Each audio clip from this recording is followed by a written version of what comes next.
ਦਲੀਲ ਵਿੱਚ ਤੁਹਾਡਾ ਸਵਾਗਤ ਹੈ ਤੇ ਮੈਂ ਹਾਂ ਐਸਪੀ ਸਿੰਘ। ਸਮਾਜ ਵਿੱਚ ਸਰਕਾਰ ਨਾਲ ਸਾਡਾ ਇੱਕ ਸੋਸ਼ਲ ਕੰਟਰੈਕਟ ਹੁੰਦਾ ਹੈ ਨੇਸ਼ਨ ਸਟੇਟ ਦੇ ਨਾਲ। ਮੈਂ ਇਸ ਦੇਸ਼ ਦੇ ਸੰਵਿਧਾਨ ਨੂੰ ਮੰਨਾਂਗਾ, ਕਾਨੂੰਨ ਦੀ ਪਾਲਣਾ ਕਰਾਂਗਾ, ਦੇਸ਼ ਦਾ ਨਾਗਰਿਕ ਹੋਣ ਦੇ ਸਾਰੇ ਫਰਜ਼ ਨਿਭਾਵਾਂਗਾ ਤੇ ਨੇਸ਼ਨ ਸਟੇਟ ਇਸਟੈਬਲਿਸ਼ਮੈਂਟ ਸਰਕਾਰ ਮੇਰੀ ਸੁਰੱਖਿਆ ਦੀ, ਮੇਰੇ ਮੌਲਿਕ ਅਧਿਕਾਰਾਂ ਦੀ ਪੂਰੀ ਜਾਮਨ ਹੋਵੇਗੀ। 16 ਸਾਲ ਬਾਅਦ ਮਨੀਪੁਰ ਦੀ ਬੇਟੀ फौलादी इरादे वाली आयरम शर्मिला ने अपना वर्त तोड़ दिता है। सोशल कॉन्ट्रैक्ट कुछ टुटिया जापदा। आयरन वूमन कहते सी उन्होंने Armed Forces Special Powers Act हटवाना चाहती सी। 16 साल मूँह विच ग्राही नहीं पाई रोटी दी, नक च पाइप वाड़ के जिउंदी रखी डॉक्टरां ने, पर कुड़ी हरा दी। थक के उसने तरीका बदलिया, भुख हड़ताल छड्ड राजनीति वाल आउण दा फैसला कर लिया। क्यों जो गल समझ आई है कि सरकार सुनती ही नहीं। सरकार किस दी सुन रही है? ਜਿਹੜੇ ਬੰਦੂਕ लैके रेड कॉरीडोर ਵਿੱਚ ਲੜਦੇ ਨੇ, ਜਿਨ੍ਹਾਂ ਨੂੰ ਨਕਸਲਾਈਟ ਕਹਿੰਦੇ ਨੇ, ਉਹਨਾਂ ਦੀ ਤਾਂ ਨਹੀਂ ਸੁਣਦੀ। ਜਿਹੜੇ ਪੱਥਰ ਲੈ ਕੇ ਕਸ਼ਮੀਰ ਦੀਆਂ ਗਲੀਆਂ ਵਿੱਚ ਆਉਂਦੇ ਨੇ, ਉਹਨਾਂ ਦੀ ਨਹੀਂ ਸੁਣਦੀ। ਭੁੱਖ ਹੜਤਾਲ ਵਾਲੀ ਦੀ ਨਹੀਂ ਸੁਣਦੀ। 3 ਮਹੀਨੇ ਕਿਸਾਨ ਬੈਠੇ ਰਹਿੰਦੇ ਨੇ ਵਿੱਚ ਬਠਿੰਡੇ ਦੇ ਤੇ ਸਰਕਾਰ ਨਹੀਂ ਸੁਣਦੀ। ਹਫਤਾ ਟ੍ਰੇਨਾਂ ਰੋਕ ਦਿੰਦੇ ਨੇ ਤਾਂ ਮਸਾ ਸੁਣਦੀ ਹੈ। ਨਿਤ ਦਿਹਾੜੇ ਜਿਹੜੇ ਸਰਕਾਰ ਨੂੰ ਗੱਲ ਸੁਣਾਣੀ ਚਾਹੁੰਦੇ ਨੇ, ਉਹਨਾਂ ਦੇ ਲਾਠੀਆਂ ਪੈਂਦੀਆਂ ਨੇ। ਭਾਵੇਂ ਕੂਡਨਕੁਲਮ ਦਾ ਨਿਊਕਲੀਅਰ ਪਲਾਂਟ ਹੋਵੇ, ਭਾਵੇਂ ਨਰਮਦਾ ਦਾ ਡੈਮ ਹੋਵੇ, ਸਰਕਾਰਾਂ ਨੇ ਨਾ ਸੁਣਨ 'ਚ PhD ਕੀਤੀ ਹੋਈ ਹੈ। ਪਰ ਨੁਕਸਾਨ ਤੇ ਸਰਕਾਰ ਦਾ ਵੀ ਹੁੰਦਾ। ਪਾਣੀ ਸਿਰ ਤੋਂ ਲੰਘ ਜਾਵੇ ਤਾਂ ਦਲਿਤ ਤੇ ਹੁੰਦੇ ਜ਼ੁਲਮ ਤੇ ਪ੍ਰਧਾਨ ਮੰਤਰੀ ਨੂੰ ਵੀ ਬੋਲਣਾ ਤਾਂ ਪੈਂਦਾ ਹੀ ਹੈ। ਕਸ਼ਮੀਰ ਬਾਰੇ ਵੀ ਬੋਲਣਾ ਪੈਂਦਾ। ਪਹਿਲੇ ਕਿਉਂ ਨਹੀਂ ਸੁਣਦੇ? ਕੀ ਗੱਲ ਸੁਣਾਉਣ ਵਾਲਿਆਂ ਨੂੰ ਆਪਣੇ ਤਰੀਕੇ ਬਦਲਣ ਦੀ ਲੋੜ ਹੈ? ਧਰਨਾ, प्रदर्शन, रेल रोको, सड़क रोको, अर्थी फूक मुजाहरा, जो हमसे टकराएगा चूर चूर हो जाएगा। की समा आ गया कि तरीके ते भी नज़रसानी होवे? की सरकार दा फायदा नहीं कि तूफान की सूचना आने ते एक्शन ले लो? ये तूफानी तबाही का इंतजार क्यों करती रहती है सरकार? आज़ादी दे दिहाड़े ते तिरंगा फहरान तो पहले गल कर लीए। गल करन सुनान दी आज़ादी किन्नी कु है, किस नू है ते क्यों गल सरकार नहीं सुन रही ते क्यों सरकार जी का फायदा नहीं हो रहा साडी गल इग्नोर करके। साडे नाल इस चर्चा में शामिल हो रहे हैं बहुत ही perceptive journalist activist Hamir Singh ji, Tribune group of newspapers तो। साडे नाल जुड़ रहे हैं कॉरपोरेट जगत तो शख्सियत, कॉरपोरेट प्रोफैशनल ने कुलदीप कौल जी, इंडस्ट्रीयलिस्ट ने, पब्लिक थिंकर ने। इन्हां तो पुछांगे ये बिजनेस वालियां नूं बहुती वारी असीं धरने, प्रदर्शन, रैलियां, सड़क फूक, अर्थी फूक मुजाहरे करदिआं नहीं देखिया। ये गल किद्दां मनवा लैंदे ने सरकारां ते बड़ी सुणदियां इन्हां दी। साडे नाल जुड़ रहे हैं राजीव गोदारा जी, स्वराज अभियान नाल जुड़े हुए राजीव गोदारा जी, कि लंबे समय तो ग्रासरूट्स ते हुंदियां लड़ाइयां दा हिस्सा ने। सरकारां नूं गल सुनाउण दा तजर्बा इन्हां दा किन्ना कुछ सफल रहा, इन्हां तो पुछांगे। People's Union of Civil Liberties तो अर्जुन शौरान जी साडे नाल जुड़ रहे हैं, पेशे तो वकील ने। ਜਦੋਂ ਸਰਕਾਰਾਂ ਨਹੀਂ ਸੁਣਦੀਆਂ ਤੇ ਲੱਗਦਾ ਅਦਾਲਤਾਂ ਰਾਹੀਂ ਸੁਣ ਲੈਣਗੀਆਂ, ਉੱਥੇ ਕਿੰਨੀ ਕੁ ਸੁਣਵਾਈ ਹੁੰਦੀ ਹੈ? ਕਿਸ ਕਿਸਮ ਦੀਆਂ ਸਟਰਕਚਰਸ ਸਰਕਾਰ ਤੱਕ ਸਾਡੀ ਸ਼ਿਕਾਇਤ ਪਹੁੰਚਾਉਂਦੀਆਂ ਹੁੰਦੀਆਂ ਨੇ, ਇਹਨਾਂ ਤੋਂ ਪੁੱਛਾਂਗੇ। ਪਰ ਹਮੀਰ ਸਿੰਘ ਜੀ, ਇਹ ਸਾਰੇ ਕੰਟਰੀ ਦੇ ਵਿੱਚ ਕਸਟਮਰ ਕੇਅਰ ਸਰਵਿਸ ਬਾਰੇ ਇੰਨੀ ਗੱਲ ਹੁੰਦੀ ਹੈ, ਆਫਟਰ ਸੇਲਸ ਸਰਵਿਸ ਹੋਣੀ ਚਾਹੀਦੀ ਹੈ। ਮੇਰਾ ਸਰਕਾਰ ਨਾਲ ਕੰਟਰੈਕਟ ਹੋਇਆ, ਮੈਂ ਤੁਹਾਡੇ ਦੇਸ਼ ਦਾ ਨਾਗਰਿਕ ਹਾਂ, ਸਾਰੀਆਂ ਸੁੱਖ ਸੁਵਿਧਾਵਾਂ ਮੈਨੂੰ ਮੁਹੱਈਆ ਹੋਣੀਆਂ ਚਾਹੀਦੀਆਂ, ਮੈਂ ਆਪਣੇ ਫਰਜ਼ ਪੂਰੇ ਕਰਾਂਗਾ। ਤੇ ਜੇ ਸ਼ਿਕਾਇਤ ਹੋਵੇ ਤੇ ਮੈਂ ਕਸਟਮਰ ਕੇਅਰ 'ਚ ਅਰਜੀ ਪਾਵਾਂਗਾ। सरकार जी सड़क गलत पासों लंघ रही है, सरकार जी मुआवजा नहीं मिल रहा किसानों नूं, सरकार जी ये बेरोज़गारां नूं नौकरी नहीं मिल रही है, तो मैं कस्टमर केयर 'च पानी हुंदी है, वो मैनूं लाठियां मारदे ने आके सड़कों ते। ये सरकारी जिहड़ा कस्टमर केयर डिपार्टमेंट है, ये ठीक तरीके नाल चलदा क्यों नहीं? तो किते मैं ही तो नहीं अर्जी गलत तरीके नाल पा रहा? देखो, सिस्टम रन करन दे समाज दे विच किन्ने तरीके ने।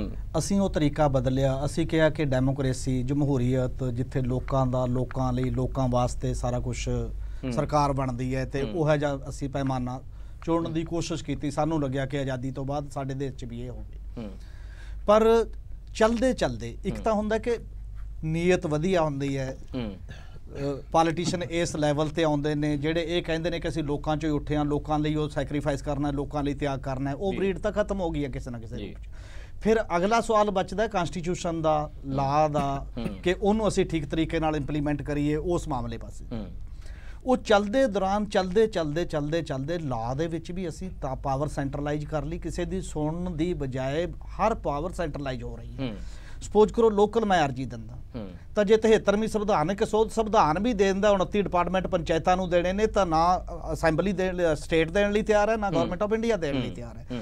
ਇਹ ਉਸ ਨੀਅਤ ਨੂੰ ਪ੍ਰਗਟ ਕਰਦੀ ਹੈ ਕਿ ਅਸੀਂ ਪਾਵਰ ਕੈਪਚਰ ਰੱਖਣਾ ਚਾਹੁੰਦੇ ਹਾਂ। ਮੇਰਾ ਕਹਿਣਾ ਇਹ ਹੈ ਕਿ ਇਹ ਸੈਕੰਡ ਗੱਲ ਇਹ ਹੈ ਜੀ ਇਹਦੇ ਵਿੱਚ ਹੀ ਕਿ ਇੱਕ ਕਨਸੈਪਟ ਹੈ ਵੋਟ ਦਾ ਤੇ ਇੱਕ ਹੈ ਸਿਟੀਜ਼ਨਰੀ ਦਾ, ਕਿ ਮੈਂ ਨਾਗਰਿਕ ਹਾਂ ਇਸ ਦੇਸ਼ ਦਾ। ਬਿਲਕੁਲ। ਇੱਕ ਹੈ ਮੈਂ ਵੋਟਰ ਹਾਂ ਇਸ ਦੇਸ਼ ਦਾ। ਅਜੇ ਤੱਕ ਸਾਡੀ ਮੇਰਾ ਖਿਆਲ ਹੈ ਪੋਲੀਟੀਕਲ ਸੋਚ ਦਾ ਹਿੱਸਾ ਮੈਨੂੰ ਵੋਟਰ ਦੇ ਤੌਰ ਤੇ ਮੰਨਿਆ ਜਾਂਦਾ, ਮੈਨੂੰ as a citizen, as a ਨਾਗਰਿਕ ਜਿਹੜੇ ਮੇਰੇ ਹੱਕ ਨੇ ਉਹ ਨਹੀਂ। ਜੇ ਮੈਨੂੰ ਨਾਗਰਿਕ ਮੰਨਿਆ ਜਾਏਗਾ ਤਾਂ ਨਾਗਰਿਕ ਦੀਆਂ ਸ਼ਿਕਾਇਤਾਂ ਨੂੰ, ਉਹਦੀਆਂ ਤਕਲੀਫਾਂ ਨੂੰ ਸੁਣਨ ਲਈ ਵੀ ਇਹ ਗੱਲ ਹੋਏਗੀ। ਔਰ ਇੱਕ ਗੱਲ ਮੈਨੂੰ ਇਹ ਲੱਗਦੀ ਹੈ ਕਿ ਇਸੇ ਲਈ ਵੋਟਰ ਦੀ ਸੁਣੀ ਜਾਂਦੀ ਕਦੋਂ ਸੁਣੀ ਜਾਂਦੀ ਹੈ, ਜਦੋਂ ਵੋਟਾਂ ਦੇ ਨੇੜੇ ਦਾ ਟਾਈਮ ਆਉਂਦਾ ਹੈ, 5 ਸਾਲ ਜਾਂ ਵੋਟਾਂ ਲਈ ਸੁਣੀ ਜਾਂਦੀ, ਕਿਉਂਕਿ ਸਾਡਾ ਜਿਹੜਾ ਐਗਰੀਮੈਂਟ ਹੈ ਇਹ ਐਗਰੀਮੈਂਟ ਵੀ ਫਾਲਟੀ ਹੈ। ਐਗਰੀਮੈਂਟ ਇਹ ਹੈ ਕਿ 5 ਸਾਲ ਲਈ ਅਸੀਂ ਚੁਣ ਦਿੰਦੇ ਆ, 5 ਸਾਲ ਤੋਂ ਪਹਿਲਾਂ ਕਿਸੇ ਦਾ ਕੁਝ ਵੀ ਵਿਗਾੜਨ ਦੀ ਹੈਸੀਅਤ ਸਾਡੇ ਕੋਲ ਨਹੀਂ ਹੈ।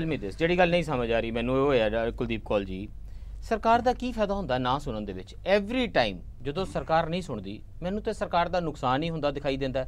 ਜੇ ਕਿਸਾਨ ਸੜਕਾਂ ਤੇ ਆ ਕੇ ਬੈਠ ਜਾਂਦੇ ਨੇ, ਰੇਲਾਂ ਰੋਕ ਦਿੰਦੇ ਨੇ, ਤੇ ਸਰਕਾਰ ਦੀ ਇੱਜ਼ਤ ਤਾਂ ਨਹੀਂ ਵਧ ਰਹੀ ਹੁੰਦੀ ਅਖਬਾਰਾਂ ਦੀਆਂ ਸੁਰਖੀਆਂ ਦੇ ਵਿੱਚੋਂ। ਪੋਲੀਟੀਸ਼ੀਅਨ ਲਈ ਇੱਕ ਪ੍ਰੋਬਲਮ ਵੀ ਹੁੰਦੀ ਹੈ। ਜਦੋਂ ਵੀ ਹੁਣ ਕਸ਼ਮੀਰ ਦੇ ਵਿੱਚ ਕਾਫੀ ਹਾਲਾਤ ਠੀਕ ਜਾ ਰਹੇ ਸੀ, ਮੋਦੀ ਸਾਹਿਬ ਨੂੰ ਕ੍ਰੈਡਿਟ ਜਾ ਰਿਹਾ ਸੀ, ਉਹ ਲਗਾਤਾਰ ਆਰਗੈਨਿਕਲੀ ਇਨ ਟੱਚ ਵਿਦ ਹੋ ਰਹੇ ਸਨ। Suddenly it explodes in his face, all of a sudden ਤੁਹਾਡੇ ਹੱਥੋਂ ਗੱਲ ਨਿਕਲਦੀ ਇੰਨੀ ਨਿਕਲ ਜਾਂਦੀ ਹੈ ਕਿ ਅੱਜ 56 ਲਾਸ਼ਾਂ ਕਸ਼ਮੀਰ ਦੀਆਂ ਗਲੀਆਂ ਵਿੱਚ ਵਿਚ ਗਈਆਂ, ਨੌਜਵਾਨ ਬੱਚਿਆਂ ਦੀਆਂ, ਜਿਹੜੇ ਬਕਾਇਦਾ ਭਾਰਤ ਮਾਂ ਦੇ ਲਾਲ ਸਨ। ਜੇ ਅਸੀਂ ਅਜੇ ਤੱਕ ਸੰਵਿਧਾਨ ਚੇਂਜ ਨਹੀਂ ਕੀਤਾ ਤਾਂ ਤੇ ਸਰਕਾਰ ਕਿਉਂ ਨਹੀਂ ਸੁਣਦੀ? ਕੀ ਸਰਕਾਰ ਸੁਣਨਾ ਚਾਹੁੰਦੀ ਹੈ ਤੇ ਮੈਕੈਨਿਜ਼ਮਸ ਠੀਕ ਨਹੀਂ ਬਣੇ ਹੋਏ ਜਿਨ੍ਹਾਂ ਰਾਹੀਂ ਗੱਲ ਪਹੁੰਚ ਸਕੇ? ਕਿ ਪ੍ਰੋਟੈਸਟ ਪੋਲਿਟਿਕਸ ਨੂੰ ਹੀ ਜਿਹੜੇ ਸਿਵਲ ਲਿਬਰਟੀਜ਼ ਵਾਲੇ ਲੋਕ ਨੇ, ਜਿਹੜੇ ਐਕਟਿਵਿਸਟ ਨੇ, ਉਹਨਾਂ ਨੇ ਪ੍ਰੈਫਰੈਂਸ ਦਿੱਤੀ ਹੈ? Are there other ways of engagement? ਮੈਨੂੰ ਇਹ ਲੱਗਦਾ ਕਿ ਜਿਹੜਾ ਸਟਰਕਚਰ ਆਫਟਰ ਇੰਡੀਪੈਂਡੈਂਸ ਅਸੀਂ ਫੋਲੋ ਕੀਤਾ ਹੈ, ਉਹ ਡੈਮੋਕ੍ਰੇਸੀ ਤਾਂ ਅਸੀਂ ਫੋਲੋ ਕਰ ਲਿਆ, ਪਾਰਲੀਮੈਂਟਰੀ ਡੈਮੋਕ੍ਰੇਸੀ ਵੀ ਫੋਲੋ ਕਰ ਲਿਆ, ਲੇਕਿਨ ਇੰਸਟੀਟਿਊਸ਼ਨਸ ਦੀ ਜਿਹੜੀ ਸਟਰੈਂਥ ਹੈ ਉਹ ਉਹੀ ਰਹੀ ਜਿਹੜੀ ਪ੍ਰੀ ਇੰਡੀਪੈਂਡੈਂਸ ਸੀ। ਉਹ ਕਲੋਨੀਅਲ ਮਾਈਂਡਸੈਟ, ਉਹ ਕਲੋਨੀਅਲ ਮਾਈਂਡਸੈਟ ਹੀ ਹੈ। ਅੱਜ ਵੀ ਜਿਹੜਾ ਗਵਰਨਮੈਂਟ 'ਚ ਹੈ, he thinks he is a provider, ਔਰ ਸਿਟੀਜ਼ਨ ਜਿਹੜਾ ਹੈ ਉਹ ਰਿਸੀਵਰ ਹੈ, ਹੀ ਇਜ਼ ਅ ਬੈਨੀਫਿਸ਼ਰੀ। ਮਾਈ ਬਾਪ ਸਰਕਾਰ, ਹੀ ਇਜ਼ ਅ ਬੈਨੀਫਿਸ਼ਰੀ। ਉਹਦੇ 'ਚ ਉਹਦੀ ਭਾਗੀਦਾਰੀ ਨਹੀਂ ਹੈਗੀ ਹੈ। ਸਿਟੀਜ਼ਨ ਦੀ ਸਰਕਾਰ ਦੇ ਵਿੱਚ ਭਾਗੀਦਾਰੀ ਨਹੀਂ ਹੈ। ਜਿਵੇਂ ਇਹਨਾਂ ਨੇ ਅਮਰੀਕ ਸਿੰਘ ਨੇ ਕਿਹਾ ਕਿ ਤੁਸੀਂ ਵੋਟ ਪਾਤੀ, ਉਹ ਤੋਂ ਬਾਅਦ you are a third person. State acquires the dimension of an adversary. ਮੇਰਾ ਤੇ ਸਰਕਾਰ ਦੇ ਰਾਈਵਲਰੀ ਵਾਲਾ ਤੁਸੀਂ ਆਪ ਹੀ ਉਹਨੂੰ ਇਲੈਕਟ ਕੀਤਾ ਹੈ। ਮੈਂ ਜ਼ਿਆਦਾ ਮੰਗਣਾ, ਸਰਕਾਰ ਨੇ ਘੱਟ ਦੇਣਾ ਹੈ। ਹਾਂ, ਤੁਸੀਂ ਆਪ ਸ਼ਰੀਕਾ ਹੋ ਗਿਆ, ਮੇਰੀ ਨਾ ਹੋਗੀ। For the people, ਬਾय the people, of the people. You brought them, ਤੁਸੀਂ ਉਹਨਾਂ ਨੂੰ ਪਾਵਰ 'ਚ ਲਿਆਂਦਾ ਹੈ, ਔਰ ਪਹਿਲੇ ਦਿਨ ਤੋਂ ਤੁਸੀਂ ਐਕਸਪੈਕਟ ਕਰਦੇ ਹੋ ਕਿ ਹੁਣ ਮੇਰਾ ਇਹ ਕੰਮ ਜੇ ਨਹੀਂ ਹੋਇਆ ਤੇ ਇਹ ਮੇਰੇ ਦੁਸ਼ਮਣ ਹੈ, ਤੇ ਜੇ ਕੰਮ ਹੋ ਗਿਆ ਉਹ ਉਹਦਾ ਕੰਮ ਹੋਇਆ ਜਿਹਦੀ ਆਲਰੇਡੀ ਉਹਨਾਂ ਦੇ ਨਾਲ ਸੈਟਿੰਗ। ਸਰਕਾਰ ਦਾ ਕੀ ਫਾਇਦਾ ਇਹਦੇ? ਸਰਕਾਰ ਦੇ ਵਿੱਚ ਜੇ ਮੈਂ ਹਾਂ ਤੇ ਮੇਰਾ ਸਭ ਤੋਂ ਪਹਿਲਾ ਇੰਟਰਸਟ ਸਰਵਾਈਵਲ ਵਿੱਚ ਹੈ ਕਿ ਮੈਂ ਦੁਬਾਰਾ ਵੀ ਆ ਜਾਵਾਂ। ਮੇਰਾ ਸਭ ਤੋਂ ਪਹਿਲਾ ਇੰਟਰਸਟ ਹੈ ਕਿ ਹਰ ਰੋਜ਼ ਅਖਬਾਰਾਂ ਦੀਆਂ ਸੁਰਖੀਆਂ ਇਹਦੇ ਨਾਲ ਭਰੀਆਂ ਹੋਣ ਕਿ ਸਰਕਾਰ ਕਿੰਨੀ ਚੰਗੀ ਹੈ, ਨਾ ਕਿ ਕਿੱਥੇ ਕਿਹਨੂੰ ਲਾਠੀਆਂ ਮਾਰੀਆਂ ਨੇ, ਕਿੱਥੇ ਟੀਅਰ ਗੈਸ ਦੇ ਸ਼ੈਲ ਫੋੜੇ ਨੇ, ਕਿੱਥੇ ਅਸੀਂ ਆਦੀਵਾਸੀਆਂ ਨੂੰ ਜੰਗਲਾਂ ਚੋਂ ਬਾਹਰ ਕੱਢ ਦਿੱਤਾ ਤੇ ਕਾਰਪੋਰੇਟਸ ਨੂੰ ਮਾਈਨਿੰਗ ਦੇ ਠੇਕੇ ਦੇ ਦਿੱਤੇ ਨੇ। ਸਰਕਾਰ ਇਹ ਕਿਉਂ ਚਾਹੇਗੀ? Balancing of interest group in a parliamentary democracy has become a challenge. So ਤੁਹਾਨੂੰ ਲੱਗਦਾ ਇੰਟਰਸਟ ਗਰੁੱਪਸ ਦਾ ਆਪਸ ਵਿੱਚ ਭੇੜ ਹੈ ਜਿਹਨੂੰ ਅਸੀਂ ਸਰਕਾਰ ਤੇ ਮਜ਼ਦੂਰਾਂ ਦਾ ਭੇੜ ਸਮਝੀ ਬੈਠੇ ਹਾਂ? ਇਹ ਦਰਅਸਲ ਇੰਟਰਸਟ ਗਰੁੱਪਸ ਦਾ ਭੇੜ ਹੈ। ਰਾਜੀਵ ਗੁਦਾਰਾ ਜੀ, ਜੇ ਐਕਟਿਵਿਸਟ ਦਾ, ਔਰ ਐਕਟਿਵਿਸਟ ਤਾਂ ਸਮਾਜ ਦੇ ਵਿੱਚ ਇਸ ਤੋਂ ਵੱਧ ਇੱਜ਼ਤਦਾਰ ਨਾਗਰਿਕ ਕੌਣ ਹੋ ਸਕਦਾ? ਮੈਂ ਜੇ ਇੱਕ ਚੰਗਾ ਨਾਗਰਿਕ ਹਾਂ, ਮੈਂ ਹਰ ਰੋਜ਼ ਦਫ਼ਤਰ ਜਾਵਾਂਗਾ, ਆਪਣਾ ਕੰਮ ਠੀਕ ਤਰੀਕੇ ਨਾਲ ਕਰਾਂਗਾ, ਕੋਈ ਰਿਸ਼ਵਤ ਨਹੀਂ ਲਵਾਂਗਾ, ਇਮਾਨਦਾਰੀ ਨਾਲ ਜੀਵਨ ਬਿਤਾਵਾਂਗਾ, ਆਪਣੇ ਬੱਚਿਆਂ ਦਾ ਧਿਆਨ ਰੱਖਾਂਗਾ। That is called being a good citizen. ਹੋਰ ਬਿਹਤਰ ਨਾਗਰਿਕ ਦਾ ਮਤਲਬ ਹੈ ਕਿ ਮੈਂ ਸਮਾਜ ਦੇ ਸਰੋਕਾਰਾਂ ਨਾਲ ਜੁੜਾਂਗਾ, ਮੈਂ ਦੂਸਰਿਆਂ ਦੀ ਸਥਿਤੀ ਦੇਖਾਂਗਾ, ਉਹਦੇ ਲਈ ਆਵਾਜ਼ ਉਠਾਵਾਂਗਾ। ਉਹ ਜਿਹੜੀ ਟਰਾਈਬ ਹੈ ਉਹ ਐਕਟਿਵਿਸਟ ਨੇ, ਉਹ ਸਿਵਲ ਲਿਬਰਟੀਜ਼ ਵਾਲੇ ਲੋਕ ਨੇ, ਨਾਗਰਿਕ ਅਧਿਕਾਰਾਂ ਦੀ ਸੁਰੱਖਿਆ ਦੀ ਜਾਮਨੀ ਦਿੰਦੇ ਨੇ। ਕਿ ਉਹ ਬਾਰ-ਬਾਰ ਫੇਲ ਹੋ ਰਹੇ ਨੇ ਕਿਉਂਕਿ ਲੜਾਈ ਤਾਂ ਉਹ ਪੂਰੀ ਲੜ ਰਹੇ ਨੇ, ਸੜਕਾਂ ਤੇ ਲੜ ਰਹੇ ਨੇ, ਲੋਕਾਂ ਨੂੰ ਇੰਗੇਜ ਕਰਦੇ ਨੇ, ਉਹਨਾਂ ਨੂੰ ਮੋਬਿਲਾਈਜ਼ ਕਰਦੇ ਨੇ। ਕੀ ਤਰੀਕੇ ਬਦਲਣ ਦੀ ਜ਼ਰੂਰਤ ਸੀ ਤੇ ਅਸੀਂ 65 ਸਾਲਾਂ ਬਾਅਦ 66 ਸਾਲਾਂ ਬਾਅਦ ਅੱਜ ਤਰੀਕੇ ਉੱਥੇ ਹੀ ਖੜੇ ਰੱਖੇ ਆ? ਇਹ ਗੱਲ ਠੀਕ ਹੈ ਕਿ ਜਿੰਨੀ ਕਾਮਯਾਬੀ ਹੋਣੀ ਚਾਹੀਦੀ ਸੀ ਨਹੀਂ ਹੋਈ, ਇਸ ਕਰਕੇ ਤਰੀਕੇ ਬਦਲਣ ਦੀ ਲੋੜ ਹੈ। ਤਰੀਕੇ ਕਿਸ ਤਰ੍ਹਾਂ ਦੇ? ਸਰਕਾਰ ਦੇ ਵਿੱਚ ਨੇਤਾ ਨੇ, ਅਫਸਰ ਨੇ, ਤੇ ਸਾਰਿਆਂ ਨੂੰ ਮਿਲ ਕੇ ਸਰਕਾਰ ਤੇ ਸਟੇਟ ਬਣਦੀ ਹੈ। ਉਹ ਇੱਕ ਤਰ੍ਹਾਂ ਰਿਸਪੌਂਡ ਅੱਡ ਤਰ੍ਹਾਂ ਵੀ ਕਰਦੀ ਹੈ, ਇੱਕ ਤਰ੍ਹਾਂ ਵੀ ਕਰਦੀ ਹੈ। ਬਟ ਦੂਜੇ ਪਾਸੇ ਜਦੋਂ ਕਿਸਾਨਾਂ ਦਾ ਅੰਦੋਲਨ ਹੋ ਰਿਹਾ ਹੁੰਦਾ ਉਹਨੂੰ ਬਾਕੀ ਪੂਰਾ ਸਿਸਟਮ ਜਿਹੜਾ ਹੈ ਉਹ ਸਿਰਫ ਕਿਸਾਨਾਂ ਤੱਕ ਮਹਿਦੂਦ ਕਰ ਦਿੰਦਾ ਹੈ। ਜਦੋਂ ਕਿਸਾਨ ਦਾ ਤੇ ਮਜ਼ਦੂਰ ਦਾ ਅੰਦੋਲਨ ਕਿਸਾਨ ਦਾ ਤੇ ਆਰਗੇਨਾਈਜ਼ਡ ਸੈਕਟਰ ਦੇ ਮਜ਼ਦੂਰ ਦਾ ਅੰਦੋਲਨ, ਉਹ ਆਪਸ ਦੇ ਵਿੱਚ ਗੁੰਦ ਇਕੱਠੇ ਨਹੀਂ ਹੋ ਜਾਂਦੇ, ਦੋਵਾਂ ਦੇ ਇੰਟਰਸਟ ਨੂੰ ਅਸੀਂ ਸਮਝ ਨਹੀਂ ਲੈਂਦੇ, ਉਦੋਂ ਤੱਕ ਸਰਕਾਰ ਜਾਂ ਸਟੇਟ ਜਿਹੜੀ ਹੈ ਉਹ ਬਿਲਕੁਲ ਤੋਲਦੀ ਹੈ ਕਿ ਇਹਦੇ ਨਾਲ ਸਾਡੇ ਕਿੰਨੀ ਪਾਲਿਸੀਜ਼ ਬਦਲਣ ਦੀ ਲੋੜ ਹੈ ਜਾਂ ਨਹੀਂ, ਉਹ ਕਿੰਨਾ ਕਮਜ਼ੋਰ ਹੈ। ਇਹਦਾ ਮਤਲਬ ਇਹ ਨਹੀਂਗਾ ਕਿ ਉਹ ਬਿਲਕੁਲ ਫੇਲ ਹੋ ਰਹੇ ਨੇ, ਜਿਵੇਂ ਤੁਸੀਂ ਰੋਮ ਸ਼ਰਮਿਲਾ ਦਾ ਕਿਹਾ, ਮੈਨੂੰ ਨਹੀਂ ਲੱਗਦਾ ਕਿ ਉਹ ਫੇਲ ਹੋ ਰਹੀ ਹੈ। ਸਪੈਸ਼ਲ ਆਰਮਡ ਫੋਰਸਿਸ ਐਕਟ ਦਾ ਵਿਰੋਧ ਜਿਹੜਾ ਵਿਚਾਰ ਹੈ ਉਹ ਪਿਛਲੇ ਸਾਲਾਂ ਦੇ ਵਿੱਚ ਪੂਰੇ ਦੇਸ਼ ਦੇ ਪਿੰਡ-ਪਿੰਡ ਦੇ ਵਿੱਚ ਲੋਕਾਂ ਦੇ ਵਿੱਚ ਆਰਮ ਸ਼ਰਮਿਲਾ ਨੇ ਜਿਉਂਦਾ ਰੱਖਿਆ, ਨੈਸ਼ਨਲ ਡਿਸਕੋਰਸ ਦਾ ਹਿੱਸਾ ਹੈ, ਜਾਂ ਹਿੱਸਾ ਬਣਾਇਆ ਡਿਬੇਟ ਹੈ, ਉਹ ਟੈਂਸ਼ਨ ਨੇ ਬਣਾਇਆ, ਇਹ ਬਹੁਤ ਵੱਡੀ ਕਾਮਯਾਬੀ ਹੈ। ਇਸ ਕਰਕੇ ਛੋਟੇ-ਛੋਟੇ ਅੰਦੋਲਨ ਜਿੰਨੇ ਕਿਸਾਨਾਂ ਦਾ ਇਹ ਫਰਸਟ੍ਰੇਟਿੰਗ ਨਹੀਂ ਹੈ ਕਿ 16 ਸਾਲ ਤੁਸੀਂ ਇਸ ਤਰੀਕੇ ਨਾਲ ਭੁੱਖ ਹੜਤਾਲ ਤੇ ਰੱਖੋ, ਆਈਕੋਨਿਕ ਫਿਗਰ ਹੋਵੋ ਤੁਸੀਂ ਦੁਨੀਆ ਦੇ ਵਿੱਚ, ਤੇ ਅੰਤ ਆਫਸਪਾ ਉੱਥੇ ਦਾ ਉੱਥੇ ਹੀ ਅੱਜ ਖੜਾ ਹੈ। ਸਰ ਮੈਂ ਆਪਦੀ ਗੱਲ ਉਸੇ ਤਰ੍ਹਾਂ ਕਹਿ ਰਿਹਾ ਸੀ ਜੀ ਕਿ ਇਹ ਫਰਸਟ੍ਰੇਟਿੰਗ ਮੈਂ ਨਹੀਂ ਮੰਨਦਾ ਇਹਨੂੰ।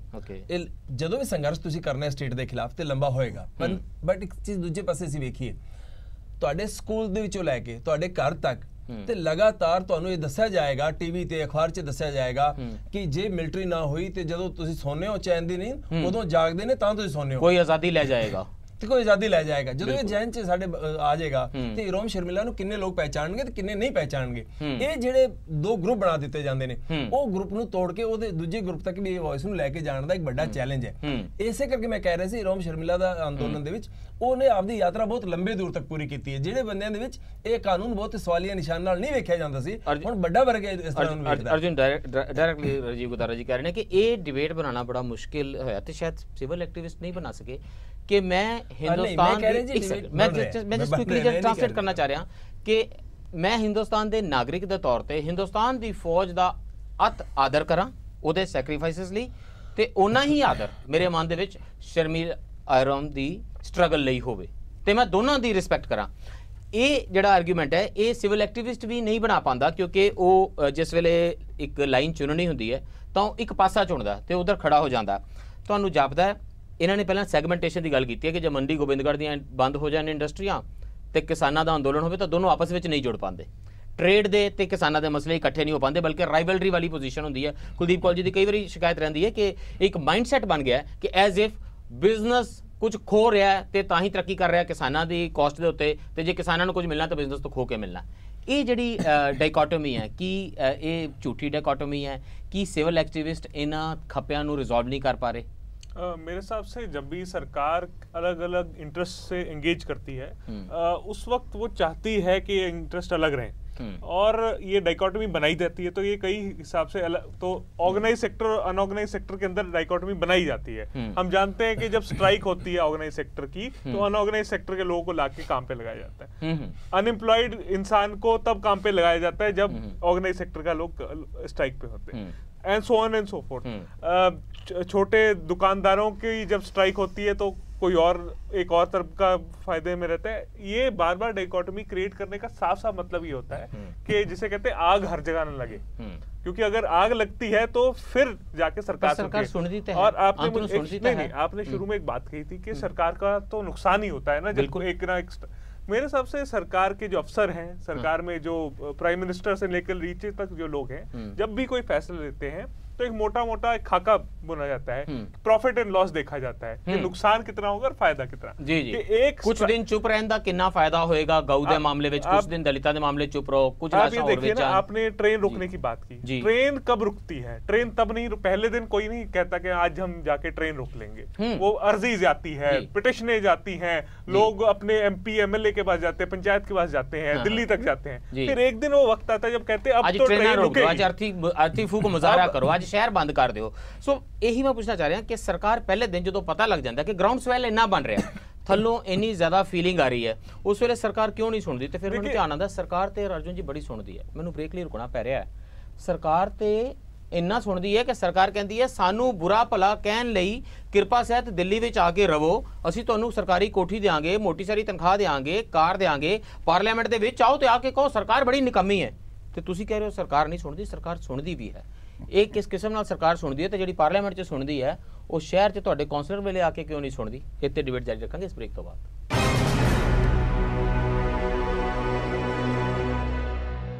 ब्रेक तो बाद स्वागत है। चर्चा कर रहे हैं सरकारां तक नागरिकां दी आवाज़ किना ढंग तरीके नाल पहुंचदी है या नहीं पहुंची जा रही, ते ये तूफान तुहाडीआं गलियां सड़कां ते कश्मीर तो लैके ਮਨੀਪੁਰ ਤੱਕ ਕਿਉਂ ਆ ਜਾਂਦਾ ਹੈ? ਕਿਉਂਕਿ ਸਰਕਾਰ ਸੁਣਦੀ ਨਹੀਂ। ਸਾਡੇ ਨਾਲ ਚਰਚਾ ਵਿੱਚ ਸ਼ਾਮਲ ਨੇ ਹਮੀਰ ਸਿੰਘ ਜੀ, ਕੁਲਦੀਪ ਕੌਲ ਜੀ ਇੰਡਸਟਰੀਅਲਿਸਟ, ਰਾਜੀਵ ਗੋਦਾਰਾ ਜੀ ਤੇ ਅਰਜੁਨ ਸ਼ੋਰਾਨ ਜੀ ਸਿਵਲ ਰਾਈਟਸ ਐਕਟਿਵਿਸਟਸ। ਹਮੀਰ ਜੀ, ਇਹ ਜਿਹੜਾ ਦੋਸ਼ ਹੈ ਕਿ ਸਰਕਾਰ ਨਹੀਂ ਸੁਣਦੀ, ਮੈਂ ਇਹ ਗੱਲ ਕਹਿ ਰਿਹਾ ਸੀ ਕਿ ਐਮਪੀਜ਼ ਨੇ ਆਪੋਜੀਸ਼ਨ ਦੇ ਸਰਕਾਰੀ ਤਨਖਾਹਾਂ ਤੇ ਮੇਰੇ ਤੁਹਾਡੇ ਟੈਕਸ ਦੇ ਨਾਲ ਪਾਰਲੀਮੈਂਟ ਚੱਲਦੀ ਹੈ ਤੇ ਉਹ ਇਸ ਲਈ ਚੱਲਦੀ ਹੈ ਤਾਂ ਕਿ ਹਰ ਰੋਜ਼ ਸਰਕਾਰ ਦੀ ਨੁਕਤਾਚੀਨੀ ਕੀਤੀ ਜਾ ਸਕੇ, ਸਰਕਾਰ ਦੇ ਵਿੱਚ ਖਾਮੀਆਂ ਦਾ ਜ਼ਿਕਰ ਕੀਤਾ ਜਾ ਸਕੇ ਤੇ ਸਰਕਾਰ ਸਭ ਤੋਂ ਨਿਕੰਮੀ ਸਰਕਾਰ ਸਾਬਤ ਹੋਈ ਹੈ ਇਹ ਕਹਿਣ ਦੀ ਆਜ਼ਾਦੀ ਹੋਵੇ। ਹਰ ਸਟੇਟ ਦੇ ਵਿੱਚ ਅਸੈਂਬਲੀ ਦੇ ਵਿੱਚ ਇਹ ਆਜ਼ਾਦੀ ਹੈ। ਵਿਰੋਧੀ ਪਾਰਟੀਆਂ ਦਾ ਕੰਮ ਹੁੰਦਾ ਤੇ ਇਹ ਇੱਕ ਮੈਕੈਨਿਜ਼ਮ ਹੈ ਜਿਹਦੇ ਰਾਹੀਂ ਅਸੀਂ ਸਰਕਾਰੀ ਗਲਤੀਆਂ ਨੂੰ ਅੰਡਰਲਾਈਨ ਕਰਦੇ ਹਾਂ। ਸੈਕੰਡਲੀ, ਸਰਕਾਰਾਂ ਆਊਟ ਆਫ ਦੇਅਰ ਵੇ ਜਾ ਰਹੀਆਂ ਨੇ।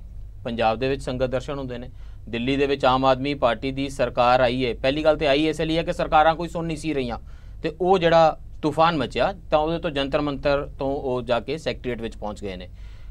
ਹੁਣ ਤੁਹਾਨੂੰ ਕਿਉਂ ਇਹ ਜਾਪਦਾ ਹੈ ਕਿ ਇਸੇ ਮੈਕੈਨਿਜ਼ਮ ਨੂੰ ਬਿਹਤਰ ਨਹੀਂ ਬਣਾਇਆ ਜਾ ਸਕਦਾ ਤੇ ਜਿਹੜਾ ਇਹ ਧਰਨਾ ਪ੍ਰਦਰਸ਼ਨ ਰੈਲੀਆਂ ਵਾਲਾ ਮੈਕੈਨਿਜ਼ਮ ਹੈ, ਜੇ ਇਹ ਕੰਮ ਨਹੀਂ ਕਰ ਰਿਹਾ ਤਾਂ ਕੀ ਅਸੀਂ ਨਵੇਂ ਟੂਲਸ ਲੱਭਣ ਤੋਂ ਇਨਕਾਰੀ ਹਾਂ ਜਾਂ ਅਸਫਲ ਹਾਂ? ਜਿਹੜੇ ਅੰਦੋਲਨ ਨੇ ਉਹ ਵੀ ਡਿਫਰੈਂਟ ਨੇਚਰ ਦੇ ਨੇ, ਉਹਨਾਂ ਦਾ ਡਿਫਰੈਂਟ ਸੁਭਾਅ ਹੈ।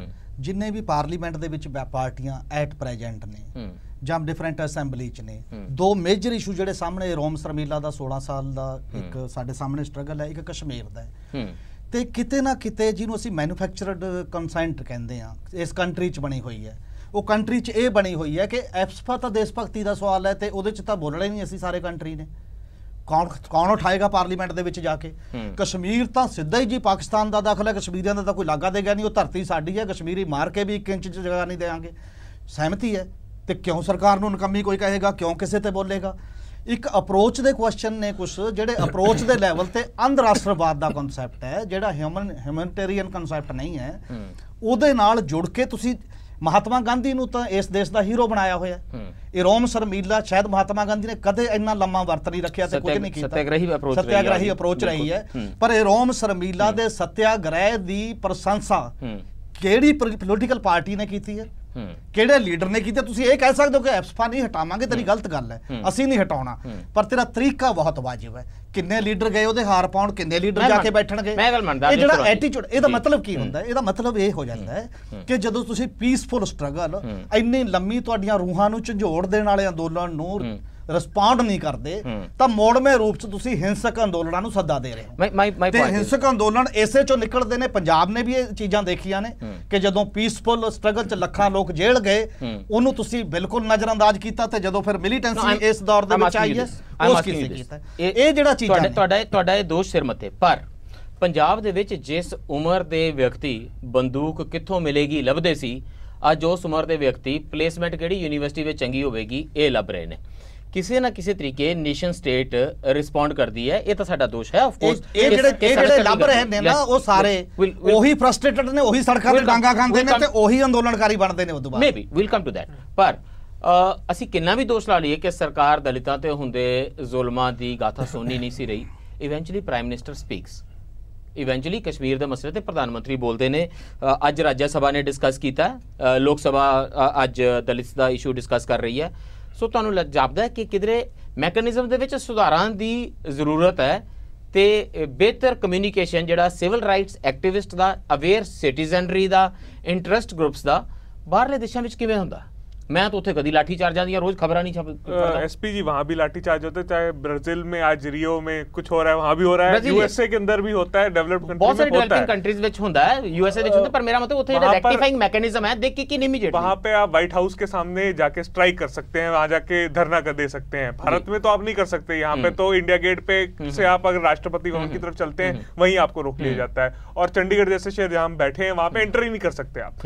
ये 144 का एक आप पे प्रतिबंध। बिल्कुल। सवाल ये है कि किसी भी तरह की स्ट्रगल को, अगर आप जब ये बात कर रहे थे नॉन वायलेंट तरीके से जब तक चलती है तब आपको सुनते नहीं है, उन लोगों को बाहर बिठा के रखते हैं, जिस दिन एक पत्थर भी पड़ता है उसकी खबर बन जाती है, सोशल मीडिया पे आता है, बाकी जगह आता है, तो आदमी कहता है कि मैं क्यों ना पत्थर चलाऊं, मैं क्यों ना डंडे राजीव गुदारा जी बड़ी बारी सड़ਕਾਂ ਤੇ ਇਸਤੇਮਾਲ ਕरूं। ਰਾਜੀਵ ਗੁਦਾਰਾ ਜੀ ਕਦੋਂ ਖਬਰ ਬਣਦੀ ਹੈ, ਕਿਉਂਕਿ ਆਫਟਰ ਆਲ ਲੋਕਾਂ ਦੇ ਨਾਲ ਸੰਵਾਦ ਵਾਇਆ ਮੀਡੀਆ ਹੀ ਹੁੰਦਾ, ਕਦੋਂ ਖਬਰ ਬਣਦੀ ਹੈ? ਤੁਸੀਂ ਜਦੋਂ ਧਰਨਾ ਲਾਉਂਦੇ ਹੋ ਅਸੀਂ ਤਾਂ ਖਬਰ ਦਿੰਦੇ ਆ, ਅਖਬਾਰਾਂ ਖਬਰ ਲਿਖਦੀਆਂ ਨੇ, ਪੱਤਰਕਾਰ ਤਾਂ ਬਕਾਇਦਾ, ਤਾਂ ਹੀ ਪੱਤਰਕਾਰਾਂ ਨੂੰ ਤੁਹਾਡੇ ਬਾਰੇ ਪਤਾ, ਸਵਰਾਜ ਅਭਿਆਨ ਬਾਰੇ ਪਤਾ। ਪੱਤਰਕਾਰ ਕੀ ਕਰਦਾ ਹੈ, ਪੱਤਰਕਾਰ ਕਦੋਂ ਖਬਰ ਲਾਉਂਦਾ ਹੈ, ਇਹ ਕੋਈ ਪੱਤਰਕਾਰ ਐਜ ਸਮੂਹ ਨਹੀਂ ਕਰਦਾ। ਹਾਂ, ਹਰ ਪੱਤਰਕਾਰ homogeneous ਨਹੀਂ ਹੈ। ਅਖਬਾਰ ਚੈਨਲ ਮੈਂ ਮੰਨਦਾ। ਆਪਦੇ ਤਰੀਕੇ ਨਾਲ ਕਰਦਾ ਹੈ। ਕਦੋਂ ਕੀ ਕਰਦਾ ਉਹਦੇ ਵਿੱਚ ਬਦਲਾਅ ਹੁੰਦਾ ਹੈ। ਬਟ ਇਹ ਕਹਿ ਦੇਣਾ ਸਿੰਪਲੀ ਕਿ ਆਰਾਮ ਨਾਲ ਕਹਿਣ ਵਾਲੀ ਗੱਲ ਨਹੀਂ ਸੁਣੀ ਜਾਂਦੀ, ਇਸ ਕਰਕੇ ਵਾਇਲੈਂਸ ਹੁੰਦੀ ਹੈ ਤੇ ਉਹ ਵਾਇਲੈਂਸ ਦੀ ਆਵਾਜ਼ ਸੁਣੀ ਜਾਂਦੀ ਹੈ। ਇਹ ਦੇਸ਼ ਤਾਂ ਇਸ ਦਾ ਵੀ ਗਵਾਹ ਹੈ ਕਿ ਵਾਇਲੈਂਸ ਦੀ ਆਵਾਜ਼ ਸੁਣ ਕੇ ਉਹਨਾਂ ਨੂੰ ਰਿਜ਼ੋਲਵ ਨਹੀਂ ਕੀਤਾ ਗਿਆ ਹੈ। ਇਸ ਕਰਕੇ ਸਰਕਾਰ ਉਦੋਂ ਸੁਣਦੀ ਹੈ ਜਦੋਂ ਵੱਡੇ ਮਾਸਸ ਦੇ ਸਤਰ ਤੇ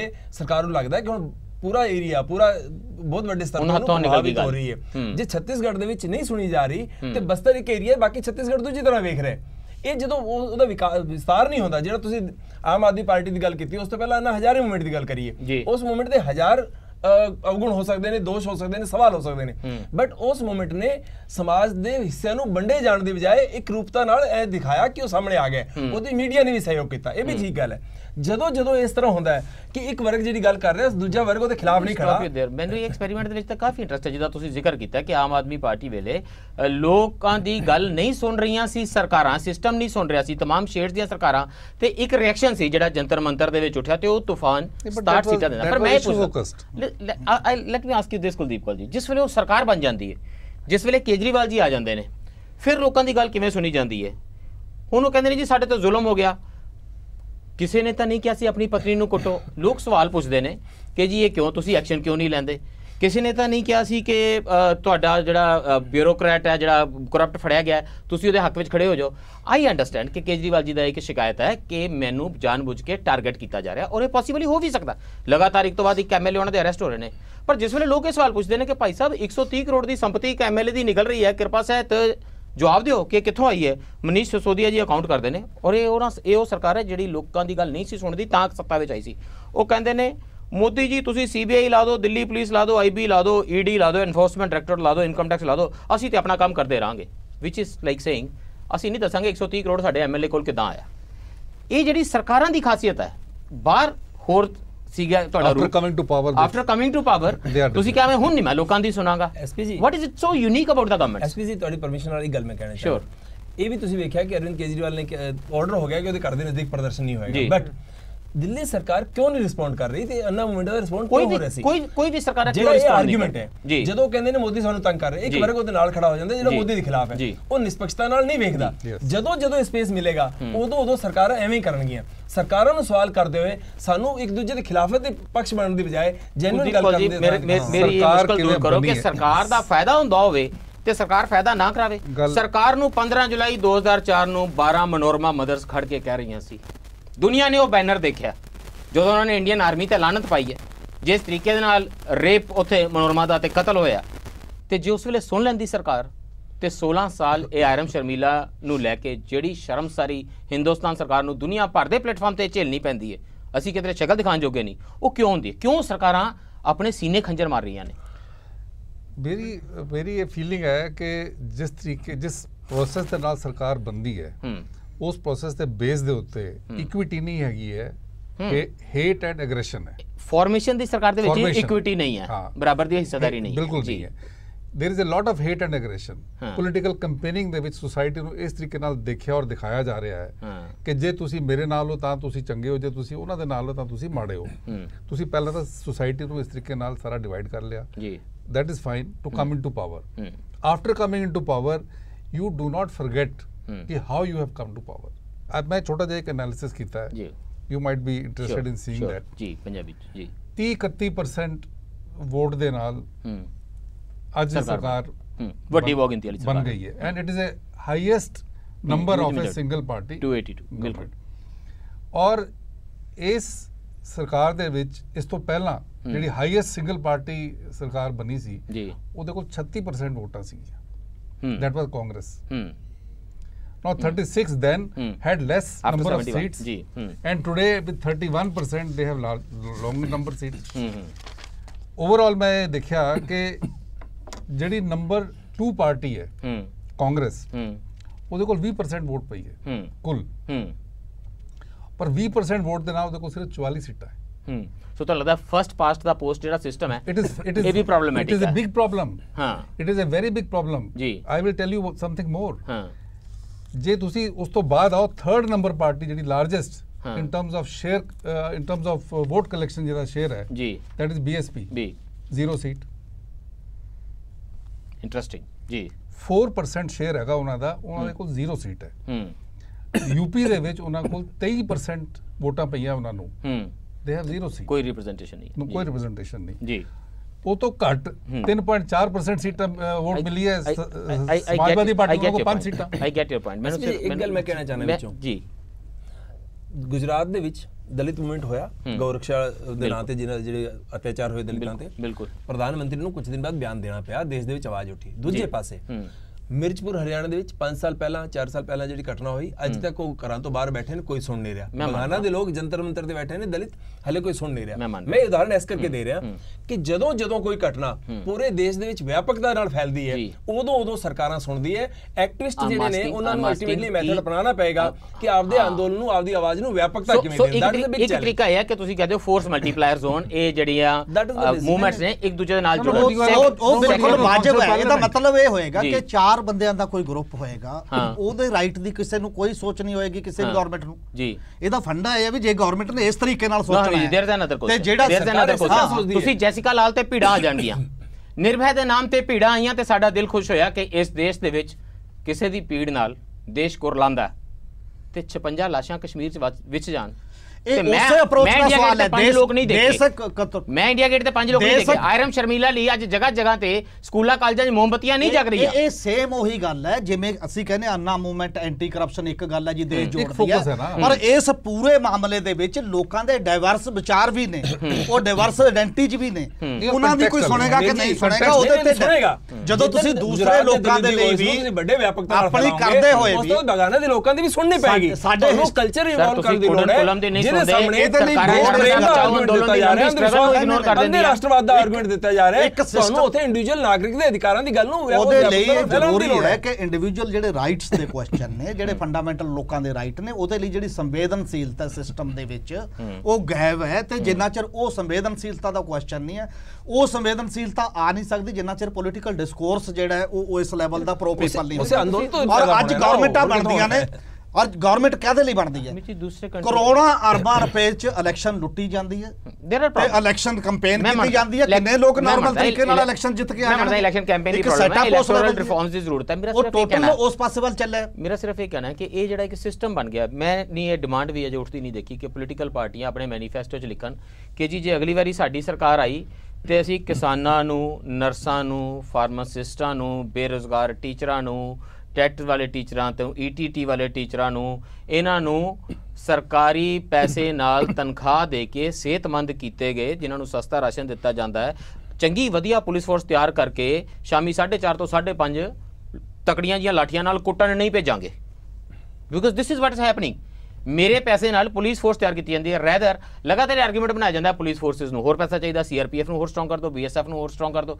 ਇਹ ਤਾਂ ਅਜੇ ਡਿਮਾਂਡ ਵੀ ਨਹੀਂ ਹੋਈ। ਕੇਵਲ ਰੈਗੂਲਰ ਭਰਤੀ ਇਸ ਸੂਬੇ ਚ ਜਾਂ ਪੁਲਿਸ ਚ ਹੋ ਰਹੀ ਹੈ, ਸਿਕਿਉਰਿਟੀ ਸੰਸਥਾਵਾਂ ਦੇ ਵਿੱਚ ਹੋ ਰਹੀ ਹੈ, ਤੇ ਜਿੱਥੇ ਹੋ ਰਿਹਾ ਬਾਕੀ ਦਿਖਾਓ ਕਿੱਥੇ ਹੈ? ਨਹੀਂ, ਬਾਕੀ ਕਿਤੇ ਭਰਤੀ ਹੈ ਨਹੀਂ ਹੈ, ਤੇ ਬਾਕੀ ਸੈਟਅਪ ਦੇ ਵਿੱਚ ਜਿਹੜਾ ਸਿਸਟਮ ਹੈ ਕਿ ਮਿਡਲ ਕਲਾਸ ਲੋਕਾਂ ਨੂੰ ਡਿਮਾਂਡਸ ਕਰਕੇ ਸੜਕਾਂ ਤੇ ਲਾਠੀਆਂ ਨਾਲ ਕੁੱਟਿਆ ਜਾਵੇਗਾ ਸ਼ਹਿਰਾਂ ਦੇ ਵਿੱਚ।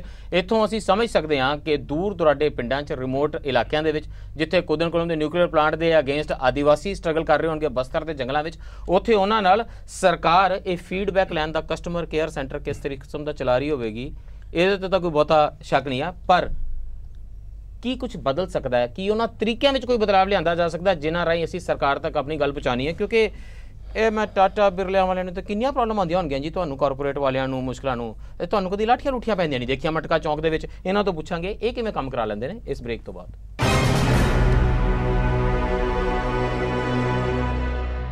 ਬ੍ਰੇਕ ਤੋਂ ਬਾਅਦ ਫਿਰ ਸਵਾਗਤ ਹੈ। ਚਰਚਾ ਕਰ ਰਹੇ ਹਾਂ ਨਾਗਰਿਕ ਅਧਿਕਾਰਾਂ ਦੀਆਂ ਲੜਾਈਆਂ ਲੜਦੇ, ਕਿਸਾਨਾਂ ਦੇ ਅਧਿਕਾਰਾਂ ਦੀਆਂ ਲੜਾਈਆਂ ਲੜਦੇ, ਤੁਹਾਡੀਆਂ ਮੁਸ਼ਕਲਾਂ ਬਾਰੇ ਗੱਲ ਕਰਦੇ ਲੋਕੀ ਚੌਂਕਾਂ, ਗਲੀਆਂ, ਸੜਕਾਂ ਤੇ ਲਾਠੀਆਂ ਕਿਉਂ ਖਾਂਦੇ ਨੇ, ਅਰਥੀ ਫੂਕ ਮੁਜ਼ਾਹਰੇ ਕਿਉਂ ਕਰਦੇ ਨੇ, ਕਿਉਂ ਪਿਆਰ ਨਾਲ ਵਰਕਸ਼ਾਪ ਕਰਕੇ ਤੇ ਸੈਮੀਨਾਰ ਕਰਕੇ ਸਰਕਾਰ ਜੀ ਨੂੰ ਆਪਣੀ ਗੱਲ ਨਹੀਂ ਸਮਝਾ ਦਿੰਦੇ ਤੇ ਸਰਕਾਰ ਜੀ ਫਟਾਫਟ ਸਮਝ ਕੇ ਵਧੀਆ ਜਿਹਾ ਕੰਮ ਨਹੀਂ ਕਰ ਦਿੰਦੇ। ਸਾਡੇ ਨਾਲ ਚਰਚਾ ਵਿੱਚ ਸ਼ਾਮਿਲ ਨੇ Hamir Singh ji, Kuldeep Kaul ji industrialist, corporate professional, aware citizen, Rajiv Godara ji lawyer ਤੇ ਸਵਰਾਜ ਅਭਿਆਨ ਦੇ ਐਕਟਿਵਿਸਟ, ਤੇ ਅਰਜੁਨ ਸ਼ੌਰਾਨ ਜੀ ਲਾਇਰ ਤੇ ਸੋਸ਼ਲ ਐਕਟਿਵਿਸਟ। ਕੁਲਦੀਪ ਕੌਲ ਜੀ, ਇੱਕ ਲੰਬੇ ਸਮੇਂ ਤੋਂ ਇਸ ਦੇਸ਼ ਦੇ तमाम ਬਿਜ਼ਨਸਮੈਨ ਦੀ ਕਾਰਪੋਰੇਟ ਹਾਊਸਿਸ ਤੋਂ ਲੈ ਕੇ ਥੱਲੇ ਤੱਕ ਟ੍ਰੇਡਰਸ ਦੀ ਇੱਕ ਵੱਡੀ ਡਿਮਾਂਡ ਰਹੀ ਸੀ ਕਿ ਸਾਨੂੰ ਤਰ੍ਹਾਂ ਦੀਆਂ ਮੁਸ਼ਕਲਾਂ ਆਉਂਦੀਆਂ ਨੇ ਚੁੰਗੀ ਤੋਂ ਲੈ ਕੇ ਸਾਰੀ ਟੈਕਸੇਸ਼ਨ ਸਟਰਕਚਰ ਤੇ ਤੱਕ, ਤੇ ਇੱਕ ਬਹੁਤ ਵੱਡੀ ਰਿਫਾਰਮ ਜਿਹੜੀ GST ਦੇ ਰੂਪ ਵਿੱਚ ਜਿਸ ਨੂੰ ਉਹ ਰਿਫਾਰਮ ਦੇ ਤੌਰ ਦੇ ਉੱਤੇ ਦੇਖਦੇ ਨੇ। ਪਰ ਇਸ ਲੜਾਈ ਲਈ ਕਿਧਰੇ ਲਾਠੀ ਚਾਰਜ ਨਹੀਂ ਹੋਏ, ਕਿਧਰੇ ਅਰਥੀ ਫੂਕ ਮੁਜ਼ਾਹਰੇ ਨਹੀਂ ਕੀਤੇ ਗਏ, ਤੇ ਇੰਨੀ ਵੱਡੀ ਡਿਮਾਂਡ ਜਿਹਦੇ ਲਈ ਲੋਕ ਕਹਿੰਦੇ ਸੀ ਕਿ ਪੋਲਿਟਿਕਸ ਦੇ ਵਿੱਚ ਇੰਨੇ ਦੋਫਾੜ ਨੇ, ਰਾਜ ਸਭਾ ਦੇਖੋ ਕੀ ਹਾਲ ਹੈ, ਤੇ ਇਹ ਸਾਰਾ ਕਲਿੰਚ ਕਰਾ ਲੈਂਦੇ ਹੋ। ਹਰ ਵਾਰੀ ਬਜਟ ਤੋਂ ਪਹਿਲਾਂ ਤੁਹਾਨੂੰ ਵਿੱਤ ਮੰਤਰੀ ਸਾਹਿਬ ਬੁਲਾ ਕੇ ਪੁੱਛਦੇ ਨੇ ਕਾਰਪੋਰੇਟ ਹਾਊਸਿਸ ਨੂੰ ਜੀ ਕਿਵੇਂ ਕੰਮ ਚਲਾਉਣਾ, ਤੇ ਕੰਮ ਵਧੀਆ ਜਿਹਾ ਚੱਲ ਜਾਂਦਾ। ਸਰਕਾਰ ਲੋਕਾਂ ਦੀ ਬਣਦੀ ਹੈ ਤੇ ਕਹਿੰਦੀ ਹੈ ਅਸੀਂ ਕਿਸਾਨਾਂ ਦੀ ਤੇ ਗਰੀਬਾਂ ਦੀ ਸਰਕਾਰ ਹਾਂ, ਤੇ ਕੰਮ ਜਿਹੜੇ ਨੇ ਕਾਰਪੋਰੇਟ ਹਾਊਸਿਸ ਦੇ ਫਸਟ ਕਲਾਸ ਹੁੰਦੇ ਰਹਿੰਦੇ ਨੇ। ਇਹ ਗੁਰ ਥੋੜਾ ਜਿਹਾ ਦੱਸੋ ਤਾਂ ਕਿ ਕੁਝ ਲੋਕਾਂ ਦੇ ਲਾਠੀਆਂ ਪੈਣੀਆਂ ਘੱਟ ਹੋਣ ਤੇ ਇਹ ਕੰਮ ਸਾਰੇ ਕਿਸਾਨਾਂ ਦੇ ਤੇ ਬੇਰੁਜ਼ਗਾਰ ਟੀਚਰਾਂ ਦੇ ਇਦਾਂ ਹੀ ਹੋ ਜਾਇਆ ਕਰਨ। ਮੈਂ ਜਿਹੜੀ ਪਹਿਲਾਂ ਗੱਲ ਕੀਤੀ ਸੀ ਕਿ ਸਰਕਾਰ ਔਰ ਰੈਸਿਪੀਐਂਟ ਦਾ ਜਿਹੜਾ ਰਿਲੇਸ਼ਨਸ਼ਿਪ ਹੈ ਇਹੀ ਇੱਕ ਬੜਾ ਰਿਵਰਸਲ ਰਿਲੇਸ਼ਨਸ਼ਿਪ ਜਿੱਥੇ ਪਰ ਬਿਜ਼ਨਸ ਨਾਲ ਤਾਂ ਅਜੇ ਰਿਲੇਸ਼ਨਸ਼ਿਪ ਨਹੀਂ ਹੈ। ਇਹ ਹੁਣ ਪਿਛਲੇ ਕੁਝ ਸਾਲਾਂ ਤੋਂ 1980s ਤੋਂ ਬਾਅਦ ਸਰਕਾਰ ਨੂੰ ਇਹ ਮਹਿਸੂਸ ਹੋਣਾ ਸ਼ੁਰੂ ਹੋ ਗਿਆ ਕਿ ਇਹਨਾਂ ਨੂੰ ਭਾਗੀਦਾਰ ਬਣਾ ਕੇ ਚੱਲਣਾ ਪਏਗਾ। ਜੇ ਇਹਨਾਂ ਦੀ ਗੱਲ ਸੁਣਾਂਗੇ ਇਕਨੋਮੀ ਨੂੰ ਤਾਂ ਹੀ ਮੈਨੇਜ ਕਰ ਸਕਾਂਗੇ, ਨਹੀਂ ਤਾਂ ਇਹਨਾਂ ਦੇ ਨਾਲ ਇਕਨੋਮੀ ਨੂੰ ਮੈਂ ਸੋਚਿਆ ਸੀ ਕਹਿਣ ਲੱਗੇ ਇਲੈਕਸ਼ਨ ਨੂੰ ਤਾਂ ਹੀ ਮੈਨੇਜ ਕਰ ਸਕਾਂਗੇ, ਸ਼ਾਇਦ ਇਲੈਕਸ਼ਨ ਬੜਾ ਚਾਹੀਦਾ ਹੁੰਦਾ, ਇਲੈਕਸ਼ਨ ਨੂੰ ਵੀ ਮੈਨੇਜ ਕਰਾਂਗੇ ਜੀ, ਇਲੈਕਸ਼ਨ ਨੂੰ ਵੀ ਮੈਨੇਜ ਕਰਾਂਗੇ ਜੀ। ਮੈਂ ਇਹ ਸੋਚਦਾ ਕਿ ਇਨ terms of parliamentary democracy accountability ਸਰਕਾਰ ਦੀ ਕਿੱਥੇ ਹੈ? ਉਹ ਲੈਜਿਸਲੇਚਰ ਨੂੰ ਅਕਾਊਂਟੇਬਿਲਿਟੀ ਹੈ। ਲੈਜਿਸਲੇਚਰ ਕਿੰਨੀ ਲੌਪਸਾਈਡਡ ਇਲੈਕਸ਼ਨ ਹੈ ਮੈਂ ਤੁਹਾਨੂੰ ਹੁਣੇ ਦਿਖਾਇਆ ਹੈ। ਬਿਲਕੁਲ, ਔਰ ਜਿੱਦਾਂ ਦਾ ਪੈਸਾ ਲੱਗਦਾ ਹੋਰ ਲੌਪਸਾਈਡਡ ਬਣਾ ਦਿੰਦਾ, ਹੋਰ ਲੌਪਸਾਈਡ ਹੋ ਗਿਆ। ਬਿਲਕੁਲ। ਸੋ ਗਵਰਨਮੈਂਟ ਨੇ ਰਿਪਰੈਜ਼ੈਂਟੇਟਿਵ ਵੀ ਹੋਣਾ ਹੈ ਔਰ ਰਿਸਪੌਂਸਿਵ ਵੀ ਹੋਣਾ ਹੈ। ਮੈਨੂੰ ਲੱਗਦਾ ਹੈ ਕਿ ਰਿਪਰੈਜ਼ੈਂਟੇਟਿਵ ਤਾਂ ਗਵਰਨਮੈਂਟ ਹੈ ਹੀ ਨਹੀਂ ਜੀ। ਜੇ ਤੁਸੀਂ 60% ਐਡਮਿਨਿਸਟ੍ਰੇਟਿਵ ਸਟਰਕਚਰ ਹੈ, ਰਿਪਰੈਜ਼ੈਂਟੇਟਿਵ ਸਟਰਕਚਰ ਨਹੀਂ ਹੈ, ਨਾਟ ਰਿਪਰੈਜ਼ੈਂਟੇਟਿਵ ਸਟਰਕਚਰ। ਬਿਲਕੁਲ, first pass the post is not the best system. ਬਿਲਕੁਲ। ਪਰ ਜਿਹੜਾ ਪਰਕੋਲੇਟ ਕਰਨ ਦਾ ਸਿਸਟਮ ਸੀ ਡੈਮੋਕ੍ਰੇਸੀ ਦਾ, ਜਿਹੜਾ ਅਸੀਂ 73rd 74th ਅਮੈਂਡਮੈਂਟ ਬਣਾਈਆਂ ਸੀ ਕਿ ਪੰਚਾਇਤ ਦੇ ਲੈਵਲ ਤੇ ਮੈਨੂੰ ਹੱਕ ਮਿਲ ਜਾਏਗਾ ਕਿ ਮੈਂ ਸਰਪੰਚ ਨੂੰ ਕੁਐਸਚਨ ਕਰ ਸਕਾਂ, ਦਿੱਤਾ ਹੀ ਕੁਝ ਨਹੀਂ ਹੈ। Panchayat is not generating a law. So tell me ਸਰਕਾਰ ਦਾ ਵੈਸਟਡ ਇੰਟਰਸਟ ਗੱਲ ਨਾ ਸੁਣਨ ਵਿੱਚ ਕਿਉਂ ਹੋਇਆ? ਕਿ ਰੋਜ਼ ਤਾਂ ਸਰਕਾਰ ਨੂੰ ਮੁਸੀਬਤ ਆਉਂਦੀ ਹੈ ਇਹਦੇ ਨਾਲ। ਸਰਕਾਰ ਦਾ ਇੰਟਰਸਟ ਹੈ ਕਿ ਨਹੀਂ ਇਹ ਤਾਂ ਮੈਨੂੰ ਪਤਾ ਨਹੀਂ ਹੈ, ਪਰ ਸਟਰਕਚਰ ਦਾ ਇੰਟਰਸਟ ਨਹੀਂ ਹੈ ਕਿ ਡੈਮੋਕ੍ਰੇਸੀ ਥੱਲੇ ਤੋਂ शुरू ਹੋਵੇ। ਇਹ स्ट्रक्चर ਦਾ इंटरेस्ट नहीं है। बिकॉज़ ਜਿਹੜਾ कह रहे हैं जी एक सेकंड अर्जुन, जो सिस्टम हमने आज बनाया है उसमें ज्यादा से ज्यादा सेंट्रलाइजेशन हो गई है। हालांकि 73rd 74th अमेंडमेंट है, हजारों लाखों पंचायत। ਤੁਹਾਨੂੰ ਲੱਗਦਾ ਜੇ ਡੈਵੋਲੂਸ਼ਨ ਹੋ ਜੇ ਤਾਂ ਇਹ ਨਿਤ ਦਿਹਾੜੇ ਦੇ ਲਾਠੀ ਚਾਰਜ ਕੁਝ ਘੱਟ ਹੋ ਸਕਦੇ ਨੇ?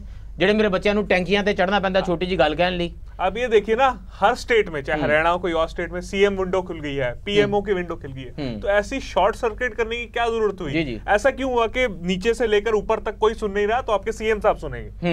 ये सिस्टम सुनन जानते हैं, संगत दर्शन करने जानते हैं, तमाम स्टेट्स में कोई ना कोई मैकेनिज्म लगा है। ऐसा क्यों होता है कि अगर आप ट्वीट करेंगे अगर पीएमओ को या एक्सटर्नल अफेयर्स मिनिस्ट्री को तो आपकी बात शायद सुन ली जाएगी, पर आप लेटर लिखते रहिए। बस्तर ਦੇ ਜੰਗਲਾਂ 'ਚ ਟਵੀਟ ਵਗੈਰਾ ਹੋ ਜਾਂਦਾ, ਬਸतर ਦੇ ਜੰਗਲਾਂ 'ਚੋਂ ਸਰਕਾਰ ਜੀ ਆ ਗਿਆ ਬੰਦੂਕ ਵਾਲਾ ਹੁਣ। ਉਹ ਤੇ ਇਹੀ ਹੈ ਕਿ ਜਦੋਂ ਜਿਵੇਂ ਕਾਲ ਸਾਹਿਬ ਕਹਿੰਦੇ ਨੇ ਕਿ 90s ਤੋਂ ਖਾਸ ਤੌਰ ਤੇ 80s ਤੋਂ ਬਿਜ਼ਨਸਮੈਨ ਜਾਂ ਇੰਡਸਟਰੀਅਲਿਸਟ ਨੂੰ ਹਿੱਸੇਦਾਰ ਬਣਾਉਣਾ ਸ਼ੁਰੂ ਕੀਤਾ ਹੈ।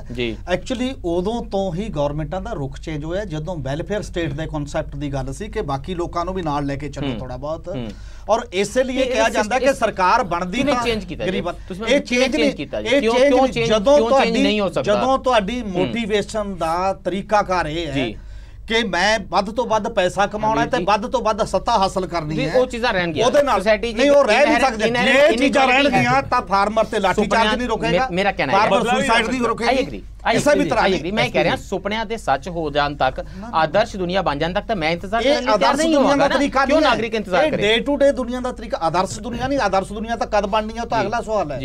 ਸਵਾਲ ਇਹ ਹੈ ਕਿ ਜੇ ਇਹੀ ਤਰੀਕਾ ਮੈਨੂੰ ਕੋਸ਼ਿਸ਼ਾਂ ਤਾਂ ਲਗਾਤਾਰ ਹੁੰਦੀਆਂ ਨੇ। ਮੰਨ ਲਓ ਯੂਪੀਏ ਦੀ ਸਰਕਾਰ ਸੀ, ਇੱਕ ਐਨਐਸਸੀ ਉਹਨਾਂ ਨੇ ਬਣਾ ਦਿੱਤੀ, ਨੈਸ਼ਨਲ ਐਡਵਾਈਜ਼ਰੀ ਕਾਉਂਸਲ, ਕਿ ਜਿਹੜੇ ਲੋਕਾਂ ਦੇ ਰਿਪਰੈਜ਼ੈਂਟੇਟਿਵ ਨੇ, ਚਾਹੇ ਉਹ ਅਰੁਣਾ ਰਾਏ ਹੋਣ, ਚਾਹੇ ਐਨਸੀ ਸਕਸੇਨਾ ਹੋਣ, ਚਾਹੇ ਹਰਸ਼ ਮੰਦਰ ਹੋਣ, ਉਹਨਾਂ ਨੂੰ ਤੁਸੀਂ ਵਿੱਚ ਲਾਓਗੇ ਤੇ ਕੇਵਲ ਉਹੀ ਲੋਕਾਂ ਦੇ ਰਿਪਰੈਜ਼ੈਂਟੇਟਿਵ ਨਹੀਂ ਨਾ।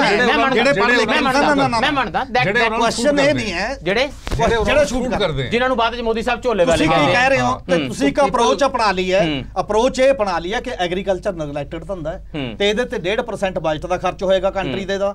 17.5 ਕਰੋੜ ਫਾਰਮਰ ਜਿਹੜਾ ਚਾਹੇ ਉਹ ਭੁੱਖਾ ਮਰੇ, ਚਾਹੇ ਜਿੱਥੇ ਮਰਜੀ ਹੋਏ, ਉਹਦੇ ਚ ਇਨਵੈਸਟਮੈਂਟ ਨਹੀਂ ਹੋਏਗੀ ਤਾਂ ਉਹਨੇ ਲਾਠੀ ਖਾਣੀ ਆ, ਸੁਸਾਈਡ ਕਰਨਾ। ਜਦੋਂ ਸੁਣਦੇ ਨਹੀਂ ਉਹ ਕੀ ਕਰਦਾ? ਸੁਸਾਈਡ ਕਰਦਾ। 3.5 ਲੱਖ ਫਾਰਮਰ ਸੁਸਾਈਡ ਕਰ ਚੁੱਕਿਆ ਕੰਟਰੀ ਤੇ ਇੰਡੀਆ ਗੇਟ 'ਚ ਭੀੜ ਕੋਈ ਨਹੀਂ ਹੈ, ਕੋਈ ਕਿਤੇ ਭੀੜ ਨਹੀਂ ਹੈ ਤੇ ਕੋਈ ਸੁਣ ਨਹੀਂ ਰਿਹਾ। ਤੇ ਇਸੇ ਤਰੀਕੇ ਨਾਲ ਕੀ ਹੈ ਕਿ ਡਿਵੈਲਪਮੈਂਟ ਦਾ ਜਿਹੜਾ ਮਾਡਲ ਹੈ ਉਹ ਐਂਟੀ ਨੇਚਰ ਹੈ ਤੇ ਐਂਟੀ ਹਿਊਮਨ ਬੀਇੰਗ ਹੈ, ਜਿਹੜਾ ਜੇ ਸਭ ਨੂੰ ਨਾਲ ਲੈ ਕੇ ਤੁਸੀਂ ਕਿਵੇਂ ਚੱਲੋਗੇ? ਸੜਕ ਦੇ ਉੱਤੇ ਇਮਾਨਦਾਰੀ ਨਾਲ ਲੋਕਾਂ ਨੂੰ ਮੋਬਿਲਾਈਜ਼ ਕਰਕੇ ਉਹਨਾਂ ਦੇ ਅਧਿਕਾਰਾਂ ਲਈ ਆਪਣਾ ਸਮਾਂ એનર્ਜੀ ਕੱਢ ਲੜਾਈ ਕਰਨੀ, ਇਸ ਤੋਂ ਬਿਹਤਰ ਖੂਬਸੂਰਤ ਨਾਗਰਿਕਤਾ ਕੀ ਹੋ ਸਕਦੀ ਹੈ। ਤੇ ਜਿਸ ਵੇਲੇ ਉਹ ਇਹ ਕੰਮ ਕਰਦੇ ਨੇ ਤਾਂ ਇਹ ਸਰਕਾਰ ਦਾ ਕੰਮ ਹੈ ਦਰਅਸਲ ਜਿਹੜਾ ਤੁਸੀਂ ਕਰ ਰਹੇ ਹੋ ਸਾਰੇ ਸਿਵਲ ਰਾਈਟਸ ਐਕਟਿਵਿਸਟ, ਉਹਦਾ ਜਵਾਬ ਲਾਠੀ ਨਾਲ ਨਾ ਆਵੇ ਤੇ ਸਰਕਾਰੀ ਇੰਗੇਜਮੈਂਟ ਬਿਹਤਰ ਹੋਵੇ। ਜਿਹੜੀ ਮੋਬਿਲਾਈਜੇਸ਼ਨ ਦੇ ਤਰੀਕੇ ਰਾਜੀਵ ਗੁਦਾਰਾ ਜੀ ਦੁਨੀਆ ਭਰ 'ਚ ਚੇਂਜ ਹੋਏ ਨੇ, ਸੋਸ਼ਲ ਮੀਡੀਆ ਵੀ ਹੈ, ਤਮਾਮ ਤਰ੍ਹਾਂ ਦੇ ਤਰੀਕੇ ਨੇ ਕਿ is it time to take a giant leap forward ਕਿ ਸਰਕਾਰਾਂ ਨਾਲ ਇਸ ਤਰੀਕੇ ਨਾਲ, ਜਿਵੇਂ ਮੰਨ ਲਓ ਯੂਐਸ ਦੇ ਵਿੱਚ ਲੌਬੀ ਗਰੁੱਪਸ ਨੇ, ਇੰਟਰਸਟ ਗਰੁੱਪਸ ਨੇ, ਉਹ ਕਾਰਪੋਰੇਟ ਹਾਊਸਿਸ ਦੇ ਵੀ ਨੇ, ਉਹ ਸਿਟੀਜ਼ਨ ਰਾਈਟਸ ਦੇ ਵੀ ਨੇ, ਕਿ ਟਾਊਨ ਹਾਲ ਮੀਟਿੰਗਸ ਟਾਈਪ। ਇੱਕ ਗੱਲ ਛੋਟੀ ਜਿਹੀ ਕਹਿਣਾ ਚਾਹੁੰਦਾ ਜੀ, ਇੱਕ ਤਰੀਕਾ ਤਾਂ ਇਹ ਹੋ ਸਕਦਾ ਹੈ ਕਿ ਆਪਾਂ ਮੰਨ ਲਈਏ ਕਿ ਸਰਕਾਰਾਂ ਦੇ ਵਿੱਚ ਜੋ ਵੀ ਆਣਗੇ ਉਹ ਬਹੁਤ ਸੰਵੇਦਨਸ਼ੀਲ ਹੋਣਗੇ, ਲੋਕਾਂ ਦੀ ਗੱਲ ਨੂੰ ਸੁਣਨਗੇ। ਇੱਕ ਤਾਂ ਪ੍ਰਜ਼ਿਊਮ ਕੀਤਾ ਜਾ ਸਕਦਾ ਹੈ, ਆਦਰਸ਼ ਕਲਪਨਾ ਹੋ ਸਕਦੀ ਹੈ, ਜਿਹੜਾ ਕਿ ਸੰਭਵ ਨਹੀਂ ਲੱਗਦਾ ਕਿ ਸਰਕਾਰ ਪ੍ਰੈਸ਼ਰ ਗਰੁੱਪ ਬਣਾਓ ਕਿ ਕੈਂਡੀਡੇਟ ਦੀ ਸਿਲੈਕਸ਼ਨ ਵੇਲੇ ਵੀ ਲੋਕਾਂ ਨਾਲ ਲਿਆ ਜਾਵੇ। ਦੂਜੀ ਗੱਲ ਕਰ ਰਿਹਾ ਹਾਂ ਜੀ, ਇੱਕ ਤਾਂ ਇਹ ਹੋ ਸਕਦਾ ਹੈ, ਇਸ ਕਰਕੇ ਮੈਂ ਉਹਨੂੰ ਛੱਡ ਕੇ ਦੂਜੀ ਗੱਲ ਕਰ ਰਿਹਾ। ਦੂਜੀ ਗੱਲ ਮੈਂ ਇਹ ਕਰ ਰਿਹਾ ਕਿ GST ਆ ਜਾਂਦਾ ਹੈ, ਪਾਸ ਹੋ ਜਾਂਦਾ ਹੈ, ਸਵਾਮੀਨਾਥਨ ਦੀ ਰਿਪੋਰਟ ਲਾਗੂ ਹੋਏਗੀ, ਪ੍ਰੋਮਿਸ ਕਰਦੀ ਹੈ ਸਰਕਾਰ, ਮੈਨੀਫੈਸਟੋ ਚ ਕਰਦੀ ਹੈ, ਸੁਪਰੀਮ ਕੋਰਟ ਚ ਕਹਿੰਦੀ ਨਹੀਂ ਕਰਾਂਗੇ, ਕੋਈ ਆਵਾਜ਼ ਨਹੀਂ। ਤੀਜੀ ਗੱਲ, ਕਸ਼ਮੀਰ ਦੇ ਵਿੱਚ ਇੱਕ ਗੱਲ ਤੁਸੀਂ ਦੱਸੀ ਕਿ ਉੱਥੇ ਇੰਨੇ ਬੰਦੇ ਮਾਰੇ ਗਏ ਤੇ ਕੋਈ ਆਵਾਜ਼ ਨਹੀਂ। ਦੂਜੇ ਪਾਸੇ ਹਰਿਆਣਾ ਦੇ ਵਿੱਚ ਅੰਦੋਲਨ ਹੋਇਆ, 31 ਬੰਦੇ ਮਾਰੇ ਗਏ। ਮੈਂ ਰੋਹਤਕ ਯੂਨੀਵਰਸਿਟੀ ਦੇ ਸਟੂਡੈਂਟਸ ਦੇ ਵਿੱਚ ਗੱਲ ਕਰ ਰਿਹਾ ਸੀ, ਕੁਝ ਬੰਦੇ ਅਸੀਂ ਗਏ ਸੀ ਉੱਥੇ, ਕਸ਼ਮੀਰ ਦੀ ਸਟੂਡੈਂਟ ਸੀ, ਕਸ਼ਮੀਰੀ ਹੈ, ਉੱਥੇ ਸਟੂਡੈਂਟ ਹੈ, ਉਹਨੇ ਕਿਹਾ ਕਾਸ਼ ਸਾਡੇ ਕਸ਼ਮੀਰ ਦੇ ਵਿੱਚ ਵੀ ਐਸੇ ਤਰ੍ਹਾਂ ਦੇ ਕਰਫਿਊ ਲੱਗਦੇ ਜਿਹੜੇ ਇੱਥੇ ਲੱਗਦੇ ਨੇ, ਜਿੱਥੇ ਲੋਕਾਂ ਦੀ ਸੁਣੀ ਜਾ ਰਹੀ ਸੀ, ਪੁਲਿਸ ਬਾਹਰ, ਸੈਨਾ ਬਾਹਰ, ਕੋਈ ਹੱਥ ਚੁੱਕਣ ਨੂੰ ਤਿਆਰ ਨਹੀਂ, ਜਦੋਂ ਤੱਕ ਜਾ ਕੇ ਉਹਨਾਂ ਨੇ ਹੱਥ ਨਹੀਂ ਫੜ ਲਏ, ਉਹਨਾਂ ਦੇ ਅਟੈਕ ਨਹੀਂ ਕਰਤਾ, ਉਹ ਤੇ ਗੋਲੀ ਨਹੀਂ ਚਲਾਈ ਗਈ। ਇੱਕ ਪਾਸੇ ਇਹ ਵੀ ਗੱਲ ਹੋ ਰਹੀ ਹੈ ਕਿ ਸਰਕਾਰ ਇੰਨੀ ਜ਼ਿਆਦਾ ਪਿੱਛੇ ਹੋ ਕੇ ਬਹਿ ਜਾਂਦੀ ਹੈ, ਦੂਜੇ ਪਾਸੇ ਸਰਕਾਰ ਥੋੜੀ ਜੀ ਗੱਲ ਤੇ ਗੋਲੀਆਂ ਚਲਾਉਂਦੀ ਹੈ ਤੇ ਮਾਰ ਦਿੰਦੀ ਹੈ, ਲਾਠੀ ਚਾਰਜ ਕਰਦੀ ਹੈ। ਥੋੜੀ ਜੀ ਗੱਲ ਨਹੀਂ ਹੈ, ਸੌਰੀ ਆਈ ਡੋਂਟ ਐਗਰੀ। ਇੱਕ ਮਿੰਟ ਸਰ, ਇੱਕ ਮਿੰਟ, ਮੈਂ ਕੁਝ ਹੋਰ ਕਹਿ ਰਿਹਾ। ਲਾਠੀ ਚਾਰਜ ਜਦੋਂ ਕਰ ਨਹੀਂ, this is the whole problem ਕਿ ਕਸ਼ਮੀਰ ਦਾ ਨਾਮ ਦੇ ਸਾਡਾ ਰਾਸ਼ਟਰਵਾਦ ਜਾਗਣਾ ਸ਼ੁਰੂ ਹੋ ਜਾਂਦਾ ਹੈ। ਬਟ ਉਹ ਮਹਿਲਾ ਦੀ ਜਿਹੜੀ ਆਰਗੂਮੈਂਟ ਸੀ, ਮੈਂ ਇਹ ਕਹਿਣਾ ਚਾਹੁੰਦਾ ਕਿ ਜਦੋਂ ਤੁਸੀਂ ਸਮਝ ਆਈ ਰਾਸ਼ਟਰਵਾਦ ਆਪਣੀ ਜਗ੍ਹਾ ਤੇ ਹੈ, ਗੱਲ ਹੈ ਕਿ ਕਸ਼ਮੀਰੀਆਂ ਦੇ ਰਾਈਟਸ ਔਰ ਐਸਪੀਰੇਸ਼ਨਸ ਦੀ ਬਕਾਇਦਾ ਅਕੋਮੋਡੇਸ਼ਨ ਹੋਣੀ ਚਾਹੀਦੀ ਤੇ ਰਿਸਪੌਂਡ ਕਰਨਾ ਚਾਹੀਦਾ। ਮੈਂ ਜਿਹੜਾ ਆਰਗੂਮੈਂਟ ਦੇ ਰਿਹਾ ਸੀ, let me complete, and this is not about debate about Kashmir ji, ਕਿ ਜਦੋਂ ਜਿਹਦੇ ਖਿੱਤੇ ਦੇ ਵਿੱਚ ਲੋਕ ਮੋਬਿਲਾਈਜ਼ ਹੋ ਕੇ ਵੱਡੇ ਸਤਰ ਤੇ ਗਲਤ ਜਾਂ ਠੀਕ ਡਿਮਾਂਡ ਤੇ ਸਰਕਾਰ ਨੂੰ ਮਜਬੂਰ ਕਰਦੇ ਨੇ, ਸਰਕਾਰਾਂ ਉੱਥੇ ਮੰਨਦੀਆਂ ਨੇ। ਐਕਟਿਵਿਸਟ ਜਿਹੜੇ ਬਿਹਤਰ ਕੰਮ ਵਾਸਤੇ, ਨਿਆਂ ਵਾਸਤੇ ਤੇ ਸਮਾਨਤਾ ਵਾਸਤੇ ਲੜ ਰਹੇ ਨੇ, ਉਹਨਾਂ ਨੂੰ ਇਹ ਤਰੀਕੇ ਇਜਾਦ ਕਰਨੇ ਪੈਣਗੇ ਕਿ ਸਮਾਜ ਦੇ ਵਿੱਚ ਜਾ ਕੇ ਉਹਨਾਂ ਨੂੰ ਮੋਬਿਲਾਈਜ਼ ਕਰਕੇ ਵੱਡਾ ਇਦਾਰਾ ਬਣਾਇਆ ਜਾ ਸਕੇ। ਸਰਕਾਰ ਦਾ ਰਿਸਪੌਂਡ ਕਰਨਾ ਜ਼ਰੂਰੀ ਹੈ। ਮੈਂ ਹੋ ਸਕਦਾ ਰਿਸਪੌਂਸ ਤੋਂ ਨਾ ਖੁਸ਼ ਹੋਵਾਂ। ਮੋਦੀ ਸਾਹਿਬ ਕਹਿੰਦੇ ਨੇ ਕਿ ਜਿਨ੍ਹਾਂ ਦੇ ਹੱਥ ਵਿੱਚ ਪੱਥਰ ਨੇ ਉਹਨਾਂ ਦੇ ਹੱਥ ਵਿੱਚ ਲੈਪਟਾਪ, ਕਿਤਾਬਾਂ, ਵਾਲੀਬਾਲ ਤੇ ਬੈਟ ਹੋਣੇ ਚਾਹੀਦੇ ਨੇ, ਤੇ ਮੈਨੂੰ ਲੱਗਦਾ ਜੇ ਉਹਨਾਂ ਨੂੰ ਹੋਣੇ ਚਾਹੀਦੇ ਨੇ, ਪਰ ਉਹਨਾਂ ਦੀ ਪੋਲੀਟੀਕਲ ਐਸਪੀਰੇਸ਼ਨ ਨਹੀਂ ਹੋਣਗੀਆਂ ਤੇ ਲੈਪਟਾਪ, ਵਾਲੀਬਾਲ ਦੇ ਬੈਟ, ਇਹ ਤੁਹਾਡੀਆਂ ਇਹ ਪੁਲਿਸ ਨੂੰ ਮਾਰਨਗੇ, ਬਿਲਕੁਲ ਮਾਰਨਗੇ, ਕਿਉਂਕਿ ਇਹ ਪੋਲੀਟੀਕਲ ਐਸਪੀਰੇਸ਼ਨ ਹੋਣੇ ਚਾਹੀਦੇ ਨੇ। ਤੁਸੀਂ ਮਾਹੌਲ ਦੇਵੋਗੇ ਤਾਂ ਹੋਣਗੇ ਨਾ। ਮਾਈ ਕੁਐਸਚਨ ਕੁਲਦੀਪ ਕੌਲ ਜੀ ਇਜ਼ ਦਿਸ, ਹਰ ਰੋਜ਼ ਕਿਸਾਨਾਂ ਨੂੰ ਕੁੱਟਣ ਤੋਂ ਬਾਅਦ ਵੀ ਤਾਂ ਕਿਸਾਨਾਂ ਦੀ ਗੱਲ ਤਾਂ ਸੁਣੀ ਜਾਂਦੀ ਹੈ। ਜਿਸ ਵੇਲੇ 7 ਦਿਨ ਰੇਲਾਂ ਰੋਕ ਦਿੰਦੇ ਨੇ ਉਸ ਵੇਲੇ ਵੀ ਤਾਂ ਸੁਣੀ ਜਾਂਦੀ ਹੈ। ਫਿਰ ਸੰਗਤ ਦਰਸ਼ਨ ਜਾ ਕੇ ਉਹ ਡਿਸਟਰਬ ਕਰਦੇ ਨੇ ਇਸ ਲਈ ਕਿ ਮੁੱਖ ਮੰਤਰੀ ਸਾਹਿਬ ਨਾਲ ਮੀਟਿੰਗ ਲਈ ਸਮਾਂ ਮਿਲ ਜਾਵੇ। ਐਜੀਟੇਸ਼ਨ ਹੀ ਹੁਣ ਇਸ ਲਈ ਕੀਤੀ ਜਾਂਦੀ ਹੈ, ਇਹਦੇ ਲਈ ਨਹੀਂ ਕਿ ਸਾਡੀਆਂ ਮੰਗਾਂ ਮੰਨੀਆਂ ਜਾਣ, ਇਹਦੇ ਲਈ ਕਿ ਸਾਡੀਆਂ ਮੰਗਾਂ ਬਾਰੇ ਗੱਲ ਕਰਨ ਲਈ ਮੁਲਾਕਾਤ ਦਾ ਸਮਾਂ ਮਿਲ ਜਾਵੇ। ਮੈਂ ਕਈ ਵਾਰੀ ਦੇਖਿਆ ਥਾਣੇਦਾਰ, DSP ਸਾਹਿਬ, SSP ਸਾਹਿਬ ਆ ਕੇ ਕਹਿੰਦੇ ਨੇ ਜੀ ਸਮਾਂ ਲੈ ਦਿੱਤਾ, ਮੁੱਖ ਮੰਤਰੀ ਸਾਹਿਬ ਨਾਲ 3 ਵਜੇ ਦਾ ਸਮਾਂ ਕੱਲ ਦਾ ਤੈਅ ਹੋ ਗਿਆ, ਧਰਨਾ ਖਤਮ ਹੋ ਜਾਂਦਾ। ਸੁਣਾਉਣ ਲਈ ਇੰਨੀ ਲਾਠੀਆਂ ਕਿਉਂ ਖਾਣੀਆਂ ਪੈਂਦੀਆਂ ਨੇ? Y is the government not listening? Structure of government for responsiveness is not there. That's so mechanism missing ne. There is absolute missing. Mechanism missing ne. Absolute missing. ਮੈਨੂੰ ਤੁਹਾਨੂੰ ਲੱਗਦਾ ਹੈ ਜਿਹੜਾ ਵੈਸਟਰਨ ਮੰਨ ਲਓ ਕਨਸੈਪਟ ਹੈ, ਉਹ ਅਸੀਂ ਉਹਨੂੰ ਵੈਸਟਰਨ ਕਨਸੈਪਟ ਕਿਉਂ ਮੰਨੀਏ? ਉਹ ਇਵੋਲਵਡ ਡੈਮੋਕ੍ਰੇਸੀਜ਼ ਦਾ ਕਨਸੈਪਟ ਹੈ ਕਿ ਟਾਊਨ ਹਾਲ ਦੀਆਂ ਮੀਟਿੰਗਸ ਹੋਣਗੀਆਂ, ਅਵੇਅਰ ਸਿਟੀਜ਼ਨਰੀ ਦੇ ਮਿਲਣ ਦੀਆਂ ਫੋਰਮਸ ਹੋਣਗੀਆਂ, ਬਿਜ਼ਨਸਮੈਨ ਨੇ ਆਪਣੀਆਂ ਫੋਰਮਸ ਬਣਾਈਆਂ ਨੇ, chamber of commerce and industry ਜਿਹੜੀ ਲਗਾਤਾਰ ਕੰਟੀਨਿਊਸ ਇੰਗੇਜਮੈਂਟ ਰਹਿੰਦੀ ਹੈ ਲਗਾਤਾਰ 5 ਸਾਲ, ਤਾਂ ਜਾ ਕੇ ਬਜਟ ਦੇ ਵਿੱਚ ਉਹਨਾਂ ਦੀਆਂ ਗੱਲਾਂ ਹੁੰਦੀਆਂ। ਕੋਈ ਕਿਸਾਨਾਂ ਦਾ chamber of commerce and industry type ਕਿਉਂ ਨਹੀਂ ਹੁੰਦਾ ਜੀ? ਕਿਉਂ ਟੀਚਰਸ ਦੇ ਇਸ ਕਿਸਮ ਦੇ ਲੌਬੀ ਗਰੁੱਪਸ ਨਹੀਂ ਹੈ, ਪ੍ਰੈਸ਼ਰ ਗਰੁੱਪਸ ਨਹੀਂ ਹੈ? ਦੋ ਗੱਲਾਂ ਸਾਨੂੰ ਡਿਫਰੈਂਸ ਵੀ ਕਰਨਾ ਪਏਗਾ ਕਿ ਜੇ ਵੈਸਟਰਨ ਜਿਹੜਾ ਥਾਟ ਅਸੀਂ ਉਵੇਂ ਇੰਪਲੀਮੈਂਟ ਕਰਦੇ ਹਾਂ ਤੇ ਸਾਡੇ ਇੰਪੋਰਟ ਕਰ ਲਓ ਜੀ ਓਰੀਜਨਲੀ ਜੀ, ਸਾਡੇ ਅਜੇ ਲੋਕ ਬਹੁਤ ਵੱਡੇ ਪੱਧਰ ਤੇ ਸਰਵਾਈਵਲ ਦੀ ਲੜਾਈ ਲੜ ਰਹੇ ਨੇ। ਗਰੀਬੀ ਦਾ ਲੈਵਲ ਇਹ ਹੈ ਜਿੱਥੇ ਕੁਆਲਿਟੀ ਲਾਈਫ ਦਾ ਕੁਐਸਚਨ ਨਹੀਂ ਹੈ। ਮੈਂ ਜਿੰਦਾ ਹੀ ਰਹਿ ਜਾਵਾਂ, ਹਾਂ ਮੈਂ ਜਿੰਦਾ ਹੀ ਰਹਿ ਜਾਵਾਂ, ਕੁਆਲਿਟੀ ਲਾਈਫ ਤਾਂ ਬਾਅਦ ਦਾ ਕੁਐਸਚਨ ਹੁੰਦਾ। ਉਹ ਬਿਹਤਰ ਜ਼ਿੰਦਗੀ ਦੀ ਲੜਾਈ ਲੜਦੇ ਨੇ, ਅਸੀਂ ਕੇਵਲ ਜਿੰਦਾ ਰਹਿਣ ਦੀ ਲੜਾਈ ਲੜਦੇ ਹਾਂ। ਜਦੋਂ ਮਿਡਲ ਕਲਾਸ ਲੜਾਈ ਲੜਦੀ ਹੈ ਉਹਦੀ ਵੀ ਸੁਣੀ ਜਾਂਦੀ ਹੈ। ਹਾਂ ਬਿਲਕੁਲ, ਕਿਉਂਕਿ ਮਿਡਲ ਕਲਾਸ ਕੋਲ ਟਵਿੱਟਰ ਵੀ ਹੈ, ਮਿਡਲ ਕਲਾਸ ਕੋਲ ਬਾਕੀ ਚੀਜ਼ਾਂ ਵੀ ਨੇ, ਮਾਡਰਨ ਮੈਥਡ ਵੀ ਨੇ, ਤੇ ਉਹਦੇ ਕੋਲ ਇੱਕ ਪ੍ਰਭਾਵ ਕਰਨ ਲਈ। ਮੈਂ ਦੇਖਿਆ ਜੀ ਇੱਕ MLA ਖੜ ਜਾਏ ਕਿ ਮੇਰੇ ਇੱਥੇ ਇਹ ਵਾਟਰ ਜਿਹੜਾ ਸੋਲਿਡ ਵੇਸਟ ਟ੍ਰੀਟਮੈਂਟ ਪਲਾਂਟ ਨਹੀਂ ਲੱਗਣਾ ਤੇ ਨਹੀਂ ਲੱਗਦਾ, ਤੇ ਨਿਊਕਲੀਅਰ ਪਲਾਂਟ ਲਾ ਦਿੰਦੇ ਨੇ ਭਾਵੇਂ ਲੋਕੀ ਪਿੱਟਦੇ ਮਰ ਜਾਣ। ਉਹ ਜਿੱਥੇ ਮਰਜ਼ੀ। ਇਹਦੇ ਨਾਲ ਕੀ ਹੁੰਦਾ ਹੈ ਕਿ ਜਿਹੜੇ ਲਿਟਰੇਸੀ ਦੇ ਤੌਰ ਤੇ ਐਜੂਕੇਸ਼ਨਲੀ ਬੈਕਵਰਡ, ਖਾਸ ਤੌਰ ਤੇ ਰੂਰਲ ਸਾਈਡ ਅਸੀਂ ਛੱਡਤੀ ਹੈ। ਉਹ ਕਿਸਾਨ ਹੀ ਨੇ, ਉਹਨਾਂ ਦੇ ਬੱਚੇ ਨੇ ਤੇ ਬਾਕੀ ਲੋਕਾਂ ਦੇ ਬੱਚੇ ਨੇ ਜਿਹੜੇ ਗਰੀਬ ਉਸ ਲੈਵਲ ਦੇ। ਐਜੂਕੇਸ਼ਨ 'ਚ ਡਿਸਪੈਰਿਟੀ ਇੰਨੀ ਆ ਗਿਆ ਕਿਉਂਕਿ ਉਹਨਾਂ ਨੂੰ ਤਾਂ ਨਾ ਅੰਗਰੇਜ਼ੀ 'ਚ ਗੱਲ ਕਰਨੀ ਆਉਂਦੀ ਹੈ ਨਾ ਸਲੀਕੇ ਨਾਲ ਗੱਲ, ਉਹਨਾਂ ਨੂੰ ਅਸੀਂ ਬੈਕਵਰਡ ਕਹਿੰਦੇ ਆ ਕਿ ਤੈਨੂੰ ਤਾਂ ਗੱਲ ਵੀ ਸੁਣਾਉਣੀ ਨਹੀਂ ਆਉਂਦੀ, ਤੇਰੇ ਕੋਲ ਆਰਗੂਮੈਂਟ ਨਹੀਂ ਹੈ ਪ੍ਰੋਪਰ। ਔਰ ਜਦੋਂ ਜਿਹਨਾਂ ਕੋਲ ਅੰਗਰੇਜ਼ੀ ਹੈ ਨਹੀਂ ਉਹਨਾਂ ਕੋਲ ਕਾਹਦਾ ਜਿਹਨਾਂ ਕੋਲ ਹੈ ਨਹੀਂ ਤੇ ਜਿਹਨੂੰ ਚੰਗੇ ਤਰੀਕੇ ਨਾਲ ਫੇਸਬੁੱਕ ਤੇ ਲਿਖਣਾ ਨਹੀਂ ਆਉਂਦਾ, ਟਵਿੱਟਰ ਤੇ ਲਿਖਣਾ ਨਹੀਂ ਆਉਂਦਾ, ਉਹਨੂੰ ਵੀ ਅਸੀਂ ਸਮਝ ਲਿਆ ਤੂੰ ਤਾਂ ਬੈਕਵਰਡ ਹੈ।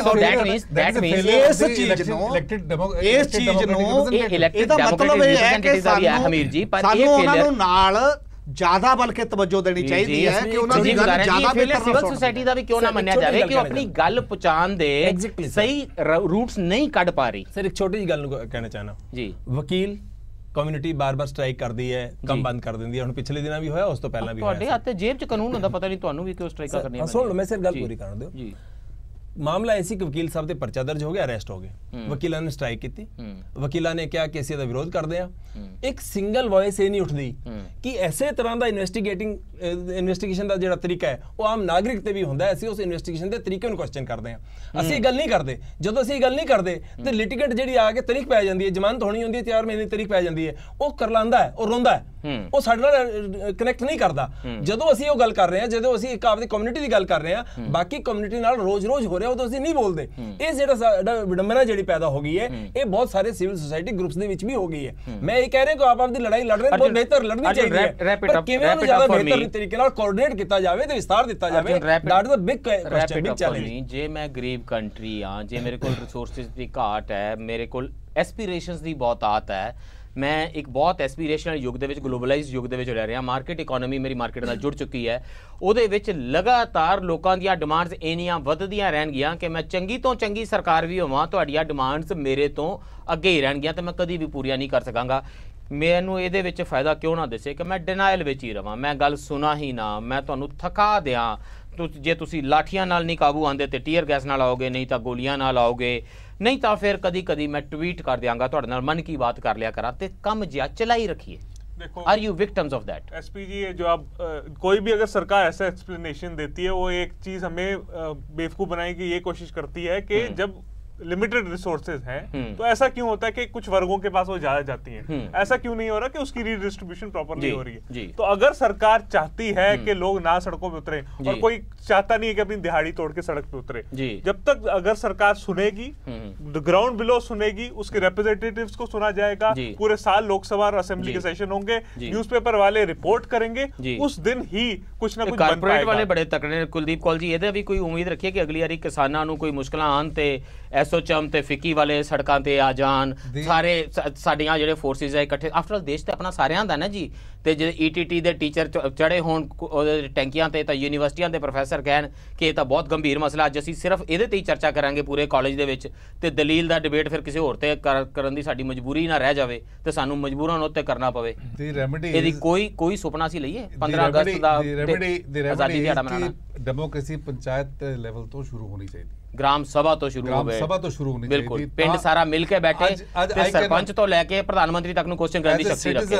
As a citizen they are accountable to me, but how are they accountable to me? There is no forum.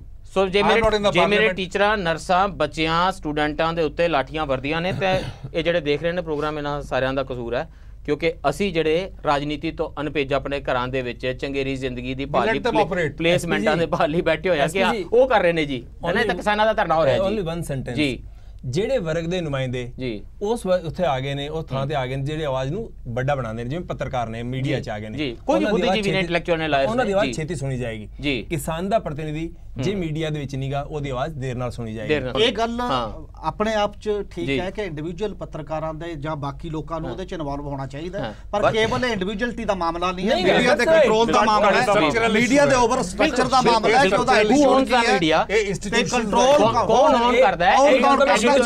Editorial room ਸਭ ਤੋਂ ਵੱਡੀ ਗੱਲ ਹੈ, but fact remains editorial room ਦੀ ਕਾਸ ਦੇਖਣ ਦੀ ਜ਼ਰੂਰਤ ਹੈ। ਸਾਰੀਆਂ ਚੀਜ਼ਾਂ ਨੂੰ ਬਾਅਦ ਵੀ ਜੇ ਇੰਡੀਵਿਜੂਅਲ ਜਿਹੜਾ ਹੈ ਉਹਦੀ ਆਵਾਜ਼ ਦੇ ਵਿੱਚ, ਉਹਦੇ ਲੇਖਣ ਦੇ ਵਿੱਚ, ਜਿਹੜਾ ਤੁਸੀਂ ਲਿਖਦੇ ਹੋ, ਤੁਹਾਡੇ ਅਖਬਾਰ ਦੇ ਵਿੱਚ ਬੈਠੇ ਬਹੁਤ ਸਾਰੇ ਬੰਦੇ ਉਹ ਗੱਲ ਨਹੀਂ ਲਿਖ ਰਹੇ ਹੁੰਦੇ, ਤੁਸੀਂ ਕਿਉਂਕਿ ਤੁਸੀਂ ਸੋਚਦੇ ਹੋ ਦੇਖ ਰਹੇ ਹੋ ਨਾ। ਇੰਡੀਵਿਜੂਅਲ ਇੰਪੋਰਟੈਂਟ ਹੈ, ਪਰ ਕੋਲੈਕਟਿਵ ਤੌਰ ਤੇ ਮੀਡੀਆ ਦੀ ਸਾਰੀ ਬੰਤਰ ਨੂੰ ਕੁਐਸਚਨ ਕਰਨਾ ਵੀ ਇੰਪੋਰਟੈਂਟ ਹੈ, ਕਿਉਂਕਿ ਗੱਲ ਉਸਨੇ ਲੈ ਕੇ ਜਾਣੀ ਹੁੰਦੀ ਹੈ। ਸਿਵਲ ਸੁਸਾਇਟੀ ਨੂੰ ਵੀ ਲਗਾਤਾਰ ਕੁਐਸਚਨ ਕਰਦੇ ਰਹਿਣਾ ਸਾਡੇ ਲਈ ਬਹੁਤ ਇੰਪੋਰਟੈਂਟ ਹੈ, ਤੇ ਸਿਵਲ ਸੁਸਾਇਟੀ ਦਾ ਸਰਕਾਰਾਂ ਨੂੰ ਲਗਾਤਾਰ ਕੁਐਸਚਨ ਕਰਦੇ ਰਹਿਣਾ ਬਹੁਤ ਇੰਪੋਰਟੈਂਟ ਹੈ, ਤੇ ਤੁਹਾਡੇ ਲਈ ਉਹਨਾਂ ਲੜਾਈਆਂ ਦਾ ਹਿੱਸਾ ਬਣਨਾ ਬਹੁਤ ਇੰਪੋਰਟੈਂਟ ਹੈ ਜਿਨ੍ਹਾਂ ਦੇ ਵਿੱਚ ਲਗਾਤਾਰ ਬਹੁਤ ਸਾਰੇ ਵਧੀਆ ਇਸ ਦੇਸ਼ ਦੇ ਨਫੀਸ ਨਾਗਰਿਕ ਹਾਰਦੇ ਜਾ ਰਹੇ ਨੇ, ਇਸ ਲਈ ਕਿ ਸ਼ਾਇਦ ਅਸੀਂ ਉਹਨਾਂ ਲੜਾਈਆਂ ਦਾ ਹਿੱਸਾ ਨਹੀਂ। ਉਸ ਵੇਲੇ ਮੈਨੂੰ ਲੱਗਦਾ ਜਿਹੜੀਆਂ ਲਾਠੀਆਂ ਚੱਲਦੀਆਂ ਨੇ ਉਹ ਸਾਨੂੰ ਆਪਣੀ ਪਿੱਠ ਤੇ ਮਹਿਸੂਸ ਕਰਨੀਆਂ ਚਾਹੀਦੀਆਂ ਨੇ। ਇਸ ਕਰਕੇ ਆਰਮ ਸ਼ਰਮੀਲਾ ਜਿਸ ਵੇਲੇ ਫੈਸਲਾ ਲਾਂਦੀ ਹੈ ਤਾਂ 15 ਅਗਸਤ ਨੂੰ ਤਿਰੰਗਾ ਲਹਿਰਾਉਂਦੇ ਸਮੇਂ ਸਾਨੂੰ ਉਹਨਾਂ ਮਨੋਰਮਾ ਮਦਰਸ ਨੂੰ ਯਾਦ ਕਰਨਾ ਚਾਹੀਦਾ ਹੈ।